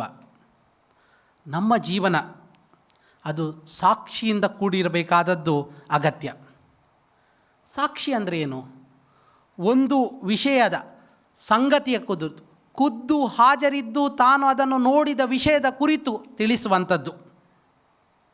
ಬೈಬಲ್ನಲ್ಲಿಯೂ ಕೂಡ ಸಾಕ್ಷಿಯ ವಿಷಯವಾಗಿ ಬಹಳ ಬೇರೆ ಬೇರೆ ಕಡೆಗಳಲ್ಲಿ ಅದು ಉಲ್ಲೇಖವಿದೆ. ಒಳಾರ್ಥ ಅನುಭವಪೂರ್ವಕವಾದಂತಹ ಜೀವನದ ಸತ್ಯ ಸಂಗತಿ. ಅನುಭವಪೂರ್ವಕವಾದಂಥ ಜೀವನದ ಸತ್ಯ ಸಂಗತಿ ಒಬ್ಬನ ಇಡೀ ವೃತ್ತಾಂತವನ್ನೇ ಒಂದು ಸಾಕ್ಷಿಯ ಮೂಲಕವಾಗಿ ತಿಳಿಸುವಂಥದ್ದು. ಶಿಷ್ಯತ್ವ ಅದು ಡಿಸೈಪಲ್ಶಿಪ್ ಅಥವಾ ಫಾಲೋವರ್ ಎಂಬುದಾಗಿಯೂ ಕೂಡ ಅದನ್ನು ಹೇಳ್ತಾರೆ. ಕ್ರೈಸ್ತ ಧರ್ಮ ಶಿಷ್ಯತ್ವಕ್ಕೆ ವಿಶೇಷವಾದಂಥ ಬೆಲೆಯನ್ನು ಅದು ಕೊಟ್ಟಿದೆ. ಆದ್ದರಿಂದ ಒಬ್ಬ ಅನುಯಾಯಿ, ಒಬ್ಬ ಅನುಸರಿಸುವವ, ಅದು ಶಿಷ್ಯ. ಶಿಷ್ಯತ್ವವೆಂದರೆ ಗುರುವಿನ ಬೋಧನೆಯನ್ನು ಅನುಸರಿಸುವುದು, ಕ್ರೈಸ್ತ ಹಿನ್ನೆಲೆಯಲ್ಲಿ ಕ್ರಿಸ್ತನನ್ನೇ ಅನುಸರಿಸುವುದು. ಶಿಷ್ಯತ್ವವೆಂದರೆ ಜೊತೆಯಲ್ಲಿರುವುದು, ಸಂಪೂರ್ಣವಾಗಿ ಆತುಕೊಂಡಿರುವುದು ಮತ್ತು ಬೋಧನೆಗೆ ಒಳಪಟ್ಟಿರುವುದು. ಜೀವನವನ್ನೇ ಕ್ರಿಸ್ತನಿಗೋಸ್ಕರವಾಗಿ ಮೀಸಲಿಟ್ಟುಕೊಂಡು ಜೀವನ ಮಾಡುವುದೇ ಆಗಿದೆ. ಪೌಲನು ಕೊರಿಂಥದವರಿಗೆ ಬರೆದ 2ನೇ ಪತ್ರಿಕೆ 4ನೇ ಅಧ್ಯಾಯ 16ನೇ ವಚನ ಹೀಗೆ ತಿಳಿಸ್ತದೆ. ನನ್ನನ್ನು ಅನುಸರಿಸಬೇಕೆಂದು ನಿಮ್ಮನ್ನು ಬೇಡಿಕೊಳ್ಳುತ್ತೇನೆ ಎಂಬುದಾಗಿ ಪೌಲ ಬರೀತಾನೆ. ನಾವು ಯೇಸುವಿನ ಹಿಂಬಾಲಕರು, ಯೇಸುವಿನ ಶಿಷ್ಯರು. ನಾವು ಶಿಷ್ಯರಾಗಿ ಹೇಗೆ ಜೀವನ ಮಾಡಿದ್ದೇವೆ, ಸಂಪೂರ್ಣವಾಗಿ ನಾವು ಆತನಿಗೋಸ್ಕರವಾಗಿ ನಮ್ಮನ್ನು ಒಪ್ಪಿಸಿಕೊಟ್ಟಿದ್ದೇವೆ ಅನ್ನುವಂಥದ್ದನ್ನು ತಿಳಿಯುವಂಥದ್ದು ಅಗತ್ಯ. ನಾವು ಈಗಾಗಲೇ ಹಾಡಿದಂಥ ಸಂಗೀತಗಳಲ್ಲಿ 378ನೇ ಕನ್ನಡ ಸಂಗೀತ ಹೇಳ್ತೀರಿ, ನಾನು ಯೇಸು ಶಿಷ್ಯನೇ, ನಮಗ್ಯಾಕೆ ಚಿಂತನೆ, ಕತ್ತಲಲ್ಲಿ ಅಳೋದುಂಟೆ, ಜೊತೆಗಾರನಾತನು ಸುತ್ತ ಮುತ್ತ ಕಾಪನು. ನಾವು ಯೇಸುವಿನ ಶಿಷ್ಯರಾಗಿದ್ದರೆ ಆತನ ಶಿಷ್ಯತ್ವಕ್ಕೆ ಅನುಗುಣವಾಗಿ ನಾವು ಜೀವನ ಮಾಡುವಂಥದ್ದು ಅಗತ್ಯ. 19ನೇ ಶತಮಾನದಲ್ಲಿ ಸುಮಾರು 150 ವರ್ಷಗಳ ಹಿಂದೆ ಮಿಷನರಿಗಳ ಮೂಲಕವಾಗಿ ಅಸ್ಸಾಂ, ಆ ಮೇಘಾಲಯದ ಅಸ್ಸಾಂನ ಆ ಸ್ಥಳಗಳಲ್ಲಿ ಮಿಷನರಿಗಳು ಸುವಾರ್ತೆಯನ್ನು ಸಾರಿದರು. ಮೊದಲಿಗೆ ಅಲ್ಲಿ ಸುವಾರ್ತೆಯನ್ನು ಸಾರುವಾಗ ಮಿಷನರಿಗಳಿಗೆ ಅನೇಕ ರೀತಿಯಾದಂಥ ವಿರೋಧಗಳು ಅವರಿಗೆ ಕಾಣಬಂತು. ಅನೇಕ ವೇಳೆಗಳಲ್ಲಿ ಆ ಮಿಷನರಿಗಳು ಕ್ರಿಸ್ತೀಯ ವಿಶ್ವಾಸವನ್ನು ಸಾರುವಾಗ, ಕ್ರಿಸ್ತನ ಬೋಧನೆಯನ್ನು, ಸುವಾರ್ತೆಯನ್ನು ಸಾರುವಾಗ ಯಾರೂ ಕೂಡ ಒಪ್ಪಲಿಲ್ಲ. ಕಡೆಗೆ ಒಂದು ಕುಟುಂಬ, ನೋಕ್ಸ್ಯಾಂಗ್ ಅನ್ನುವಂಥ ಒಬ್ಬ ವ್ಯಕ್ತಿ ಮತ್ತು ಆತನ ಪತ್ನಿ ಮತ್ತು ಆತನ 2 ಮಕ್ಕಳು, ಅವರು ಯೇಸುವನ್ನು ತಮ್ಮ ರಕ್ಷಕನನ್ನಾಗಿ ಅಂಗೀಕರಿಸಿಕೊಂಡು ಅವರು ಕ್ರಿಸ್ತೀಯ ವಿಶ್ವಾಸವನ್ನು ಅವರು ಅನುಭವಪೂರ್ವಕವಾಗಿ ಅವರು ಪಡೆದುಕೊಂಡರು. ಆ ಮೂಲಕವಾಗಿ ಆ ಅಸ್ಸಾಂನ ಸ್ಥಳದಲ್ಲಿರುವಂಥ ಬೇರೆ ಬೇರೆ ಸ್ಥಳಗಳಲ್ಲಿ ಯೇಸುವನ್ನು ರಕ್ಷಕನೆಂಬುದಾಗಿ ಒಪ್ಪಿಕೊಂಡಂಥ ಜನರು ಅನೇಕರಾದರು. ಆ ಸ್ಥಳದ ಜನರು ನೋಕ್ಸ್ಯಾಂಗ್ನನ್ನು ಹಿಡಿದು ತಂದು, ನೀನು ಯೇಸುವನ್ನು ಅಲ್ಲಗಳೆಯಬೇಕು, ಇಲ್ಲದಿದ್ದರೆ ನಿನ್ನ ಮಕ್ಕಳನ್ನು, ನಿನ್ನ ಪತ್ನಿಯನ್ನು, ಕಡೆಗೆ ನಿನ್ನನ್ನೂ ಕೂಡ ಕೊಲ್ತೇವೆ ಎಂಬುದಾಗಿ ಹೇಳಿದರು. ಆತನು ಹೇಳಿದ, ನಾನು ಯೇಸುವನ್ನು ಅಲ್ಲಗಳೆಯುವುದಿಲ್ಲ, ನಾನು ಒಪ್ಪಿಕೊಂಡಾಗಿದೆ ಆತನ ನನ್ನ ರಕ್ಷಕನೆಂಬುದಾಗಿ. ಆತನ 2 ಮಕ್ಕಳನ್ನು ಆತನ ಕಣ್ಣೆದುರಿನಲ್ಲಿಯೇ ಕೊಲ್ತಾರೆ. ಆಗ ನೋಕ್ಸ್ಯಾಂಗ್ ಹೇಳಿದಂಥ ಮಾತು, I have decided to follow Jesus, no turning back, no turning back. ಆತನು ಹೇಳ್ತಾನೆ, ನಿನ್ನ 2 ಮಕ್ಕಳು ನಿನ್ನ ಕಣ್ಣೆದುರಿಗೆ ಸತ್ತಿದ್ದಾರೆ, ಯೇಸುವನ್ನು ಅಲ್ಲಗಳೇ. ಆತನು ಹೇಳ್ತಾನೆ, ನಾನು ಹಿಂತಿರುಗೋದಿಲ್ಲ. ಆತನ ಪತ್ನಿಯನ್ನು ಕೊಲ್ತಾರೆ ಆತನು ಮತ್ತೆ ಅದೇ ಸಂಗೀತವನ್ನು ಆತನು ಹೇಳ್ತಾನೆ, I have decided to follow Jesus, no turning back, no turning back.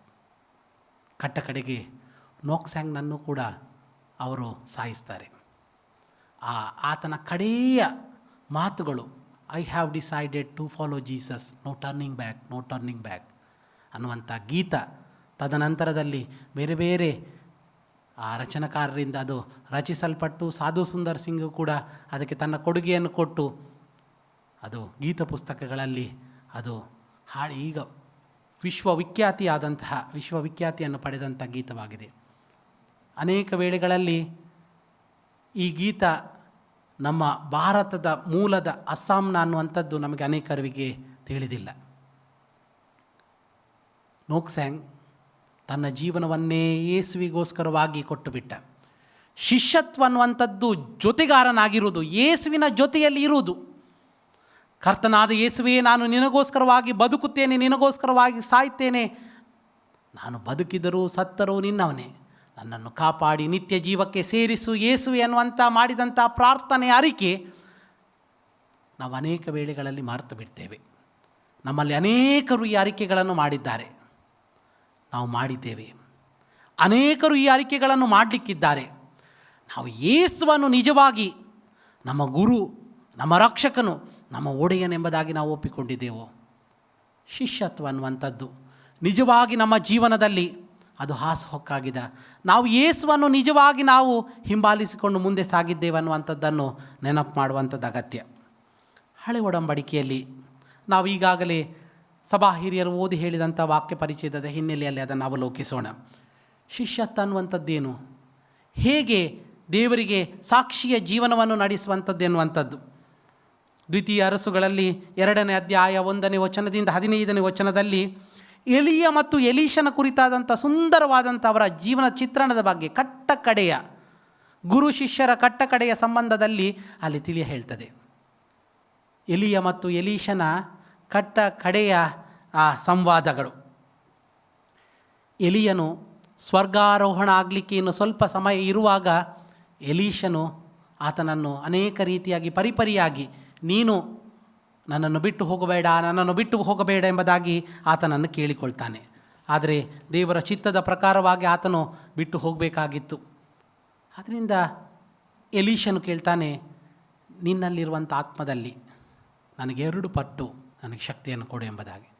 ನೀನು ದುರ್ಲಭವಾದದ್ದನ್ನು ಕೇಳಿಕೊಂಡು, ಅದು ದುರ್ಬಲ ಅಲ್ಲ, ದುರ್ಲಭವಾದದ್ದನ್ನು ಕೇಳಿಕೊಂಡು ಎಂಬುದಾಗಿ ಹೇಳಿ, ನೀನು ಕಷ್ಟಕರವಾದದ್ದನ್ನು ಕೇಳಿಕೊಂಡು ನಿನಗೆ ಅದು ಕೊಡಲ್ಪಡೋದು, ಆದರೆ ನನ್ನನ್ನು ನೀನು ನೋಡಬೇಕು ಎಂಬುದಾಗಿ.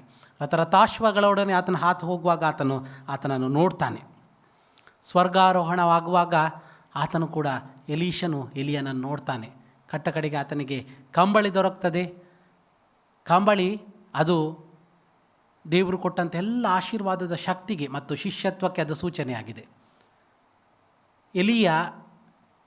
ಎಲೀಷನ ಬಳಿಗೆ ಆತನು ಎಲ್ಲವನ್ನು ಕೂಡ ಕೊಡ್ತಾನೆ. ಆತನಲ್ಲಿರುವಂತಹ ಎಲ್ಲ ಶಕ್ತಿ ದೇವರು ಆತನಿಗೆ ದಾರೆ ಎರೀತಾನೆ. ಎಲೀಷನು 2 ಪಟ್ಟು ಕೇಳಿಕೊಳ್ತಾನೆ. ಇಸ್ರಾಯೇಲ್ಯರಲ್ಲಿ ಪ್ರತಿಯೊಂದು ಮಕ್ಕಳಿಗೂ ಕೂಡ ಆಸ್ತಿಗಳಲ್ಲಿ ಪಾಲಾಗುವಾಗ ಒಂದೊಂದು ಭಾಗ ಪಾಲು ಅದು ಬರ್ತಾಯಿತ್ತು. ಆದರೆ ಚೊಚ್ಚಲು ಮಕ್ಕಳಿಗೆ 2 ಪಟ್ಟು ಪಾಲು ಅವರಿಗೆ ದೊರಕ್ತಿತ್ತು. ಎಲೀಷಾ ತನ್ನನ್ನು ಚೊಚ್ಚಲ ಶಿಷ್ಯ ಎಂಬುದಾಗಿ ತಿಳಿದುಕೊಂಡು, ನಿನಗಿರುವಂಥ ಆತ್ಮದಲ್ಲಿ ನನಗೆ 2 ಪಟ್ಟು ಬೇಕೆಂಬುದಾಗಿ ಆತನು ಕೇಳಿಕೊಂಡ. ಆತನು ಎಲಿಯನಂತೆಯೇ ಎಲೀಷನು ಕೂಡ ಕಾರ್ಯವನ್ನು ಮಾಡಿದವನಾಗಿದ್ದಾನೆ. ಎಲಿಯನ ಇಡೀ ಜೀವನವೇ ಬದುಕೆ ಒಂದು ಸಾಕ್ಷಿಯ ಬದುಕಾಗಿತ್ತು. ಎಲಿಯನ ಬದುಕೆ ಸಾಕ್ಷಿಯ ಬದುಕಾಗಿತ್ತು. ಎಲೀಷಾ ಆ ಸಾಕ್ಷಿಯ ಬದುಕನ್ನು ನೋಡಿದ. ಬದುಕಿರುವವರಲ್ಲಿ ಯಾರೂ ಕೂಡ ಸಾಯದೆ ಪರಲೋಕಕ್ಕೆ ಏರಿ ಹೋಗಲಿಲ್ಲ. ಆದರೆ ಒಬ್ಬನೇ ಒಬ್ಬ ವ್ಯಕ್ತಿ ಎಲಿಯ, ಆತನು ಸಾಯದೆ ಆತನು ನೇರವಾಗಿ ಆತನು ಸ್ವರ್ಗಾರೋಹಣವಾದದ್ದನ್ನು ನಾವಿಲ್ಲಿ ಕಾಣ್ತೇವೆ, ನಾವು ಅರ್ಥೈಸ್ತೇವೆ. ಆತನ ಬದುಕೆ, ಎಲಿಯನ ಬದುಕೆ ನಿಜವಾದಂಥ ಸಾಕ್ಷಿಯ ಬದುಕಾಗಿತ್ತು. ಇಂದು ನಿನ್ನ ಜೀವನ ಕೂಡ ಎಲಿಯನ ಬದುಕಿನಂತೆಯೇ ಸಾಕ್ಷಿಯ ಬದುಕಾಗಿದೆಯಾ? ಯೋಚನೆ ಮಾಡೋಣ. ಪೌಲನು ತೀತನಿಗೆ ಬರೆದ ಪತ್ರಿಕೆಯ ಮಾತುಗಳನ್ನು ಕೂಡ ನಾವು ಸಭಾ ಹಿರಿಯರಿಂದ ನಾವು ಕೇಳಿದ್ದೇವೆ. ಅಲ್ಲಿ ಸುಂದರವಾದಂಥ ಚಿತ್ರಣ ಇದೆ. ಶಿಷ್ಯತ್ವದ ಬದುಕು ಹೇಗಿರಬೇಕು, ಯೇಸುವನ್ನು ಕಂಡುಕೊಂಡವರು ಹೇಗೆ ಜೀವನ ಮಾಡಬೇಕೆಂಬುದಾಗಿ. ಪೌಲನು ಹಿಂಸಕನಾಗಿದ್ದವನು ಯೇಸುವನ್ನು ಕಂಡುಕೊಂಡವನಾಗಿ ಆತನು ದೇವರ ಕುಮಾರನು ಎಂಬುದಾಗಿ ಆತನು ಅರಿಕೆ ಮಾಡಿದವನಾಗಿ ಆತನು ಯೇಸುವನ್ನು, ಹಿಂಸಕನಾಗಿದ್ದಂಥ ಪೌಲನು ಆತನು ನಿಜವಾಗಿಯೂ ಯೇಸುವನ್ನು ಪ್ರೀತಿಸುವವನಾಗಿ ಆತನು ಮುಂದೆ ಸಾಗಿದ. ಆತನು ಬೇರೆ ಬೇರೆ ಪತ್ರಗಳನ್ನು ಬರೆದ. ಅದರಲ್ಲಿ ಕೂಡ ತೀತನ ಪತ್ರಿಕೆ ಒಂದು. ಅದರಲ್ಲಿ ಬರೆಯುವಾಗ ಕ್ರೈಸ್ತರು ಹೇಗೆ ನಡೆದುಕೊಳ್ಳಬೇಕು, ಜೀವನ ಹೇಗಿರಬೇಕು ಎನ್ನುವಂಥ ಸತ್ಯ ಸಂಗತಿಯನ್ನು ಆತನು ತಿಳಿಸ್ತಾನೆ. ಮುಖ್ಯವಾಗಿ ವೃದ್ಧರು ಹೇಗಿರಬೇಕು, ಸ್ತ್ರೀಯರು ಹೇಗಿರಬೇಕು, ಯವನಸ್ಥರು ಹೇಗಿರಬೇಕು, ದಾಸರು ಹೇಗಿರಬೇಕು ಎನ್ನುವಂತಹ ಬೇರೆ ಬೇರೆ ವಿಚಾರಗಳನ್ನು ಅಲ್ಲಿ ತಿಳಿಸ್ತಾನೆ. ಮತ್ತು ಸಪ್ತ ಸ್ವರಗಳು ಅಲ್ಲಿ ಕನ್ನಡದಲ್ಲಿ ಬಹಳ ಸುಂದರವಾಗಿದೆ. ಅಲ್ಲಿ ಸಪ್ತ ಸ್ವರಗಳಂತ ಹೇಳಿದರೆ ಸಾ ಸಾ ಸಾ ಸಾ ಅನ್ನುವಂಥದ್ದು 7 ಸ್ವರಗಳ ಮೂಲಕವಾಗಿ ಅಲ್ಲಿ ಬಹಳ ಸುಂದರವಾಗಿ ಅದು ತರ್ಜುಮೆಗೊಂಡಿದೆ. ವೃದ್ಧರ ಬಗ್ಗೆ ಆತನು ಹೇಳ್ತಾನೆ, ಅವರು ಮದ್ಯಾಸಕ್ತಿ ಇಲ್ಲದವರಾಗಿರಬೇಕು, ಸ್ವಸ್ಥ ಚಿತ್ತರಾಗಿರಬೇಕೆಂಬುದಾಗಿ. ಸ್ವಸ್ಥ ಚಿತ್ತರು. ವೃದ್ಧ ಸ್ತ್ರೀಯರು ಚಾಡಿ ಹೇಳುವವರಾಗಿರಬಾರದು, ಬದಲಾಗಿ ಸದ್ಬೋಧನೆಯನ್ನು ಹೇಳುವವರಾಗಿರಬೇಕು. ಸ್ತ್ರೀಯರು ಕುಟುಂಬವನ್ನು ಪ್ರೀತಿಸುವವರಾಗಿರಬೇಕು, ಸುಶೀಲೆಯರಾಗಿರಬೇಕೆನ್ನುವಂಥದ್ದನ್ನು ತಿಳಿಸ್ತಾನೆ. ಯವನಸ್ಥರು ಜಿತೇಂದ್ರಿಯರಾಗಿರಬೇಕು ಮತ್ತು ಸತ್ಕಾರ್ಯಗಳನ್ನು ಮಾಡುವವರಾಗಿರಬೇಕು. ಮತ್ತು ಯವನಸ್ಥರು ಗೌರವ ಜೀವನವನ್ನು ಮಾಡಿದವರಾಗಿ ಸ್ವಸ್ಥ ಬುದ್ಧಿಯಿಂದಿರಬೇಕು. ಮತ್ತು ದಾಸರು ನಂಬಿಕೆಯುಳ್ಳವರಾಗಿದ್ದು ಸ್ವಸ್ಥ ಚಿತ್ತರಿಂದಿರಬೇಕು. ಮತ್ತು ದೇವರಾದುಕೊಂಡಂತಹ ಎಲ್ಲ ಸ್ವಕೀಯ ಜನರು, ದೇವರನ್ನು ಸದ್ಭಕ್ತ ಜನರು, ಅವರು ಸತ್ಕ್ರಿಯೆಗಳಲ್ಲಿ ಆಸಕ್ತರಾಗಿರಬೇಕೆಂಬುದಾಗಿ ತಿಳಿಸ್ತಾನೆ. ಸ್ವಸ್ಥ ಚಿತ್ತರು, ಸದ್ಬೋಧನೆಯನ್ನು ಹೇಳುವವರು, ಸುಶೀಲೆಯರು, ಸತ್ಕಾರ್ಯ ಮಾಡುವವರು, ಸ್ವಸ್ಥ ಬುದ್ಧಿಯುಳ್ಳವರು, ಸ್ವಸ್ಥ ಚಿತ್ತರು ಮತ್ತು ಸತ್ಕ್ರಿಯೆಗಳನ್ನು ಮಾಡುವರು. ಹೀಗೆ ಸಪ್ತ ಸ್ವರಗಳನ್ನಲ್ಲಿ ಉಲ್ಲೇಖಿಸ್ತಾನೆ. ಯೇಸುವನ್ನು ಹಿಂಬಾಲಿಸುವುದಂತ ಹೇಳಿದರೆ ನಾವು ಸ್ವಸ್ಥ ಚಿತ್ತರಾಗಿರುವುದು, ಸುಶೀಲೆಯರಾಗಿರುವುದು ಮತ್ತು ಸತ್ಕಾರ್ಯಗಳನ್ನು ಮಾಡಿರುವವರಾಗಿರಬೇಕು ಮತ್ತು ಸ್ವಸ್ಥ ಚಿತ್ತರಾಗಿರಬೇಕು ಮತ್ತು ಸತ್ಕ್ರಿಯೆಗಳಲ್ಲಿ ನಾವಿರಬೇಕು ಮತ್ತು ಸದ್ಬೋಧನೆಯನ್ನು ನಾವು ಮಾಡಿರುವ ನಮ್ಮ ಜೀವನದಲ್ಲಿ ಯೇಸುವನ್ನು ನಾವು ಹಿಂಬಾಲಿಸಿದ್ದೇವೆ. ಹೇಗೆ ಹಿಂಬಾಲಿಸಿದ್ದೇವೆ ಅನ್ನುವಂಥದ್ದನ್ನು ನಾವು ಅವಲೋಕಿಸೋಣ. ಸುವಾರ್ತೆಯ ಕಡೆಗೆ ಬರೋಣ. ಯೋಹಾನನು ಬರೆದ ಸುವಾರ್ತಮಾನ 3ನೇ ಅಧ್ಯಾಯ 22ನೇ ವಚನದಿಂದ 30ನೇ ವಚನದ ತನಕ. ಯೇಸುವಿನ ವಿಷಯವಾಗಿ ಸ್ನಾನಿಕನಾದಂಥ ಯೋಹಾನನ ಸಾಕ್ಷಿ. ಯೇಸುವಿನ ವಿಷಯವಾಗಿ ಅನೇಕ ಕಡೆಗಳಲ್ಲಿ ಸ್ನಾನಿಕನಾದಂಥ ಯೋಹಾನನು ಸಾಕ್ಷಿ ಕೊಟ್ಟಿದ್ದಾನೆ. ಇದು ಕೂಡ ಒಂದು ಸಾಕ್ಷಿ. ಸ್ನಾನಿಕನಾದಂಥ ಯೋಹಾನನು ಆತನು ಯೇಸುವನ್ನು ದೀಕ್ಷಾಸ್ನಾನ ಮಾಡಿಸಿದ ನಂತರ ಹೇಳೋದು, ಹಾಗೂ ಬರಲಿಕ್ಕೆ ದೀಕ್ಷಾಸ್ನಾನ ಮಾಡಿಸಲಿಕ್ಕೆ ಇರುವಂಥ ಸಮಯಗಳಲ್ಲಿ ಹೇಳಿ, ಹಾಗೂ ಯಜ್ಞಕ್ಕೆ ದೇವರು ನೇಮಿಸಿದ ಕುರಿ, ಲೋಕದ ಪಾಪವನ್ನು ನಿವಾರಣೆ ಮಾಡುವ ಆತನೆಂಬುದಾಗಿ. ಅದರಿಂದ ಯೇಸುವಿನ ವಿಷಯವಾಗಿ ಸ್ನಾನಿಕನಾದಂಥ ಯೋಹಾನನು ಕೊಟ್ಟ ಸಾಕ್ಷಿ ಅದು ಕಡೆಯ ಸಾಕ್ಷಿಯಾಗಿದೆ. ಸ್ನಾನಿಕನಾದಂಥ ಯೋಹಾನನ ಶಿಷ್ಯರು ಮತ್ತು ಒಬ್ಬ ಯಹೂದ್ಯನಿಗೂ ಅಲ್ಲಿ ಮಾತಿನ ವಿಚಾರಗಳು, ವಾಗ್ವಾದಗಳು ನಡೆಯುತ್ತದೆ ಶುದ್ಧಾಚಾರದ ವಿಚಾರದಲ್ಲಿ. ಯೇಸು ಕೂಡ ದೀಕ್ಷಾಸ್ನಾನ ಮಾಡಿಸ್ತಿದ್ದಾನೆ ಎಂಬಂಥ ವಿಚಾರಗಳು ಅಲ್ಲಿ ಬರ್ತದೆ. ಆಗ ಸ್ನಾನಿಕನಾದಂಥ ಯೋಹಾನನು ಯೇಸುವಿನ ವಿಷಯವಾಗಿ ತಿಳಿಸ್ತಾನೆ, ಆತನು ಪರಲೋಕದಿಂದ ಕಳಿಸಲ್ಪಟ್ಟವನು ಮತ್ತು ಪರಲೋಕದಿಂದ ಕಳಿಸಲ್ಪಟ್ಟ ಹೊರತಾಗಿ ಆತನಿಗೆ ಯಾವ ಅಧಿಕಾರ, ಆದರೆ ಆತನು ಪರಲೋಕದಿಂದ ಆತನು ನಿಜವಾದಂಥ ಮೊದಲಿಂಗನು, ಆತನು ನಿಜವಾದಂಥ ಮೆಸ್ಸಿಯನು, ಆತನು ನಿಜವಾದಂಥ ಕ್ರಿಸ್ತನು. ನಾನು ಆತನ ಮುಂದೂತನು. ನನಗಿರುವಂಥ ಸಂತೋಷ ನಾನು ಕಡಿಮೆ ಆಗಬೇಕು, ಆತನು ಹೆಚ್ಚಾಗಬೇಕೆನ್ನುವಂಥದ್ದನ್ನು ತಿಳಿಸ್ತಾನೆ. ಯೋಹಾನನ ಸಾಕ್ಷಿ ನಮ್ಮ ಜೀವನ ಸಾಕ್ಷಿ ಆಗಬೇಕಾದದ್ದು ಅಗತ್ಯ. ಸಾಕ್ಷಿಯ ಬಗ್ಗೆ ನಾವು ಅನೇಕ ವೇಳೆಗಳಲ್ಲಿ ನಾವು ಕೇಳ್ತೇವೆ. ಸಾಕ್ಷಿ ಅನ್ನುವಂಥದ್ದು ಎಲ್ಲಿಯೋ ಒಂದು ಸ್ಥಳದಲ್ಲಿ, ಎಲ್ಲಿಯೋ ಒಂದು ಗಳಿಗೆಯಲ್ಲಿ, ಎಲ್ಲಿಯೋ ಒಂದು ಸಮಯದಲ್ಲಿ ಮಾತ್ರ ಆಗಿ ಹೋಗುವಂಥದ್ದಲ್ಲ. ಸಾಕ್ಷಿ ಅನ್ನುವಂಥದ್ದು ಜೀವನವೇ, ನಮ್ಮ ಜೀವನವೇ ಒಂದು ಸಾಕ್ಷಿಯಾಗಿ ಅದು ಇರಬೇಕಾದಂಥದ್ದು ಅಗತ್ಯ. ನಮ್ಮ ಮಾತುಗಳು, ನಮ್ಮ ನಡತೆಗಳು, ನಮ್ಮ ಎಲ್ಲ ರೀತಿಯಾದಂಥ ಕಾರ್ಯಗಳು ಸಾಕ್ಷಿಯ ಜೀವನವನ್ನು ಆತನು ಕೊಡಬೇಕು. ಸ್ನಾನಿಕನಾದಂಥ ಯೋಹಾನ ತನ್ನನ್ನು ಎಲ್ಲಿಗೂ ಕೂಡ ಹೆಚ್ಚಿಸಿಕೊಳ್ಳುವುದಿಲ್ಲ. ತಾನು ಯೇಸುವಿಗೆ ದೀಕ್ಷಾಸ್ನಾನ ಮಾಡಿಸಿದವನೆಂಬುದಾಗಿ ಕೂಡ ಎಲ್ಲಿಗೂ ಕೂಡ ಆತನು ಹೆಚ್ಚಿಸಿಕೊಳ್ಳುವುದಿಲ್ಲ. ಎಂದಿಗೂ ಕೂಡ ಆತನ ಹೆಚ್ಚಿಸಿಕೊಳ್ಳುವ ಆತನಲ್ಲ. ಆತನು ಹೇಳ್ತಾನೆ, ನಾನು ಆತನ ಎದುರಿಗೆ ತಗ್ಗಲ್ಪಡಬೇಕು, ಆತನು ಹೆಚ್ಚಿಸಲ್ಪಡಬೇಕು, ಆತನು ಮೊದಲಿಂಗನು ಎನ್ನುವಂಥದ್ದನ್ನು ತಿಳಿಸ್ತಾನೆ. ಕರ್ತನಲ್ಲಿ ಪ್ರಿಯರೇ, ಇಂದು ಯೇಸುವಿನ ಬಗ್ಗೆ ಸತ್ಯ ಸಾಕ್ಷಿ ಕೊಟ್ಟಂಥ ಸ್ನಾನಿಕನಾದಂಥ ಯೋಹಾನನ ಜೀವನದ ಅಥವಾ ಜೀವನದ ಹೆಜ್ಜೆ ಗುರುತುಗಳು ನಮ್ಮ ಜೀವನದ ಹೆಜ್ಜೆ ಗುರುತುಗಳಾಗಿದೆಯೋ ಯೋಚನೆ ಮಾಡೋಣ. ಅನೇಕ ವೇಳೆಗಳಲ್ಲಿ ನಾವಿರುವಂತಹ ಪರಿಸ್ಥಿತಿಗಳಲ್ಲಿ, ನಾವು ಕೆಲಸ ಕಾರ್ಯ ಮಾಡುವಂಥ ಪರಿಸರಗಳಲ್ಲಿ, ನಮ್ಮ ಮನೆಯ ನೆರೆಹೊರೆಗಳಲ್ಲಿ, ಬೇರೆ ಬೇರೆ ಸ್ಥಿತಿಗತಿಗಳಲ್ಲಿ ನಮ್ಮದೇ ಆದಂತಹ ಅಹಂನಿಂದ ನಾವು ಬದುಕ್ತೇವೆ. ಅನೇಕ ವೇಳೆಗಳಲ್ಲಿ ಆದರೆ ನಮ್ಮನ್ನು ತಗ್ಗಿಸಿಕೊಂಡವರಾಗಿ ಕ್ರಿಸ್ತನ ನಿಜ ಶಿಷ್ಯರಾಗಿ ನಾವು ಜೀವಿಸಿದ್ದೆವು. ಸ್ನಾನಿಕನಾದಂಥ ಯೋಹಾನ್ ಹೇಳ್ತಾನೆ, ನಾನು ತಗ್ಗಿಸಲ್ಪಡಬೇಕು, ಆತನು ಹೆಚ್ಚಿಸಲ್ಪಡಬೇಕೆಂಬುದಾಗಿ ಆತನು ಹೇಳ್ತಾನೆ. ತುಳು ಸಂಗೀತಗಳಲ್ಲಿ 208ನೇ ತುಳು ಸಂಗೀತದಲ್ಲಿ ಹೇಳ್ತದೆ, ಈ ಏಸು ಶಿಷ್ಯ ಯಾವೇರಿ ಅಪೇಕ್ಷೆ ಮಲ್ತಡ ಸಿದ್ಧಾದ ಆಯ ಪಾದೊಳೆ ಕೈತಳು ಉಂತುಲ ಕ್ರೂಸುದ ಬಾವುಟೆ ಪಂದೊಂಡು ಬೇಗನೆ ಧೈರ್ಯಾದ ಲಕ್ ರಣೊಟು ತುತ್ತೂರಿಕೆ ನೋಡು. ಈ ಏಸು ಶಿಷ್ಯ ಯಾವೇರೆ ಅಪೇಕ್ಷೆ ಮಲ್ತಡ. ನಾವು ಏಸು ಶಿಷ್ಯರ, ಏಸುವಿನ ಶಿಷ್ಯರು ನಾವು ಆಗಿದ್ದೇವಾ? ಅವಲೋಕನ ಮಾಡಿಕೊಳ್ಳೋಣ. ನಮ್ಮ ಜೀವನದಲ್ಲಿ ಏಸು ನಮಗೋಸ್ಕರವಾಗಿ ಎಲ್ಲ ಆಶೀರ್ವಾದಗಳನ್ನು ಕೊಟ್ಟಿದ್ದಾನೆ. ಎಲ್ಲ ಆಶೀರ್ವಾದಗಳನ್ನು ಆತನು ನಮ್ಮ ಜೀವನದಲ್ಲಿ ನೀಡಿದ್ದಾನೆ. ನಾವು ಆತನ ಯೋಗ್ಯ ಶಿಷ್ಯರಾಗಿ ನಮ್ಮ ಸ್ಥಿತಿಗತಿಗಳಲ್ಲಿ ನಾವು ಜೀವನ ಮಾಡಿದ್ದೇವ. ಸಾಕ್ಷಿಯ ಜೀವನ ಅಂತ ಹೇಳಿದರೆ ನಮ್ಮ ಜೀವನವೇ ಯೇಸುವನ್ನು ಹಿಂಬಾಲಿಸುವಂಥ ಜೀವನವಾಗಿರಬೇಕು. ಯೇಸುವಿನ ಕಾಲದಲ್ಲಿ ಶಿಷ್ಯರನ್ನು ಯೇಸು ಆರಿಸಿಕೊಂಡದ್ದು. ಗಣನೆಗೆ ಬಾರದಂತಹ ಅಥವಾ ಲೋಕ ರೀತಿಯಿಂದ ಹೆಚ್ಚು ಜ್ಞಾನಿಗಳಲ್ಲದಂಥವರನ್ನು ಯೇಸು ಆರಿಸಿಕೊಳ್ತಾನೆ. ನನ್ನನ್ನು ಹಿಂಬಾಲಿಸು ಎನ್ನುವಂಥದ್ದನ್ನು ಹೇಳ್ತಾನೆ. ಕಮ್ ಫಾಲೋ ಮೀ, ನನ್ನನ್ನು ಹಿಂಬಾಲಿಸು. ಆ ಹಿಂಬಾಲಿಸು ಅನ್ನುವಂಥ ಹೇಳುವ ಮಾತಿನ ಅರ್ಥದ ಹಿಂದೆ ನನ್ನ ಜೊತೆಗಿರು ಮತ್ತು ನನ್ನೆಲ್ಲ ವಿಚಾರಧಾರೆಗಳನ್ನು ಅರಿತವನಾಗಿರು ಮತ್ತು ನನ್ನ ಜೊತೆಗಿದ್ದು ಜೀವನ ಮಾಡು ಅನ್ನುವಂತಹ ದೊಡ್ಡ ಅರ್ಥವನ್ನು ಅದು ತಿಳಿಸ್ತದೆ. ಕರ್ತನಲ್ಲಿ ಪ್ರಿಯರೇ, ಇಂದು ನಾವು ಯೇಸುವನ್ನು ಹಿಂಬಾಲಿಸುವವರಾಗಿದ್ದರೆ ನಾವು ಆತನ ಜೊತೆಗಿರುವಂಥವರು ಮತ್ತು ಆತನ ಎಲ್ಲ ವಾಕ್ಯಗಳನ್ನು ಅರ್ಥ ಮಾಡಿಕೊಂಡವರು ಮತ್ತು ಆತನಿಗಾಗಿ ಜೀವಿಸುವವರು, ಆತನ ಜೀವನ ಪರಿಯನ್ನೇ ನಾವು ಅರ್ಥ ಮಾಡಿಕೊಂಡು ಮುಂದೆ ಸಾಗುವವರಾಗಿರಬೇಕು. ಯೇಸುವಿನ ಕಾಲದಲ್ಲಿ ಗುರು ಶಿಷ್ಯನ ಸಂಬಂಧ ಅಂತ ಹೇಳಿದರೆ ಶಿಷ್ಯನು ಸಂಪೂರ್ಣವಾಗಿ ಗುರುವನ್ನು ಅರಿತುಕೊಂಡವನಾಗಿ ಗುರುವಿನ ಮೇಲೆ ಸಂಪೂರ್ಣವಾಗಿ ತದೇಕ ಚಿತ್ತದಿಂದ ಆತನೆಲ್ಲ ರೀತಿಯಾದಂತಹ ಸಿದ್ಧಾಂತ ವಿಚಾರಧಾರೆಗಳು, ಆತನ ನಂಬಿಕೆ ವಿಶ್ವಾಸಗಳನ್ನು ತನ್ನದಾಗಿಸಿಕೊಳ್ಳುವಂಥದ್ದು.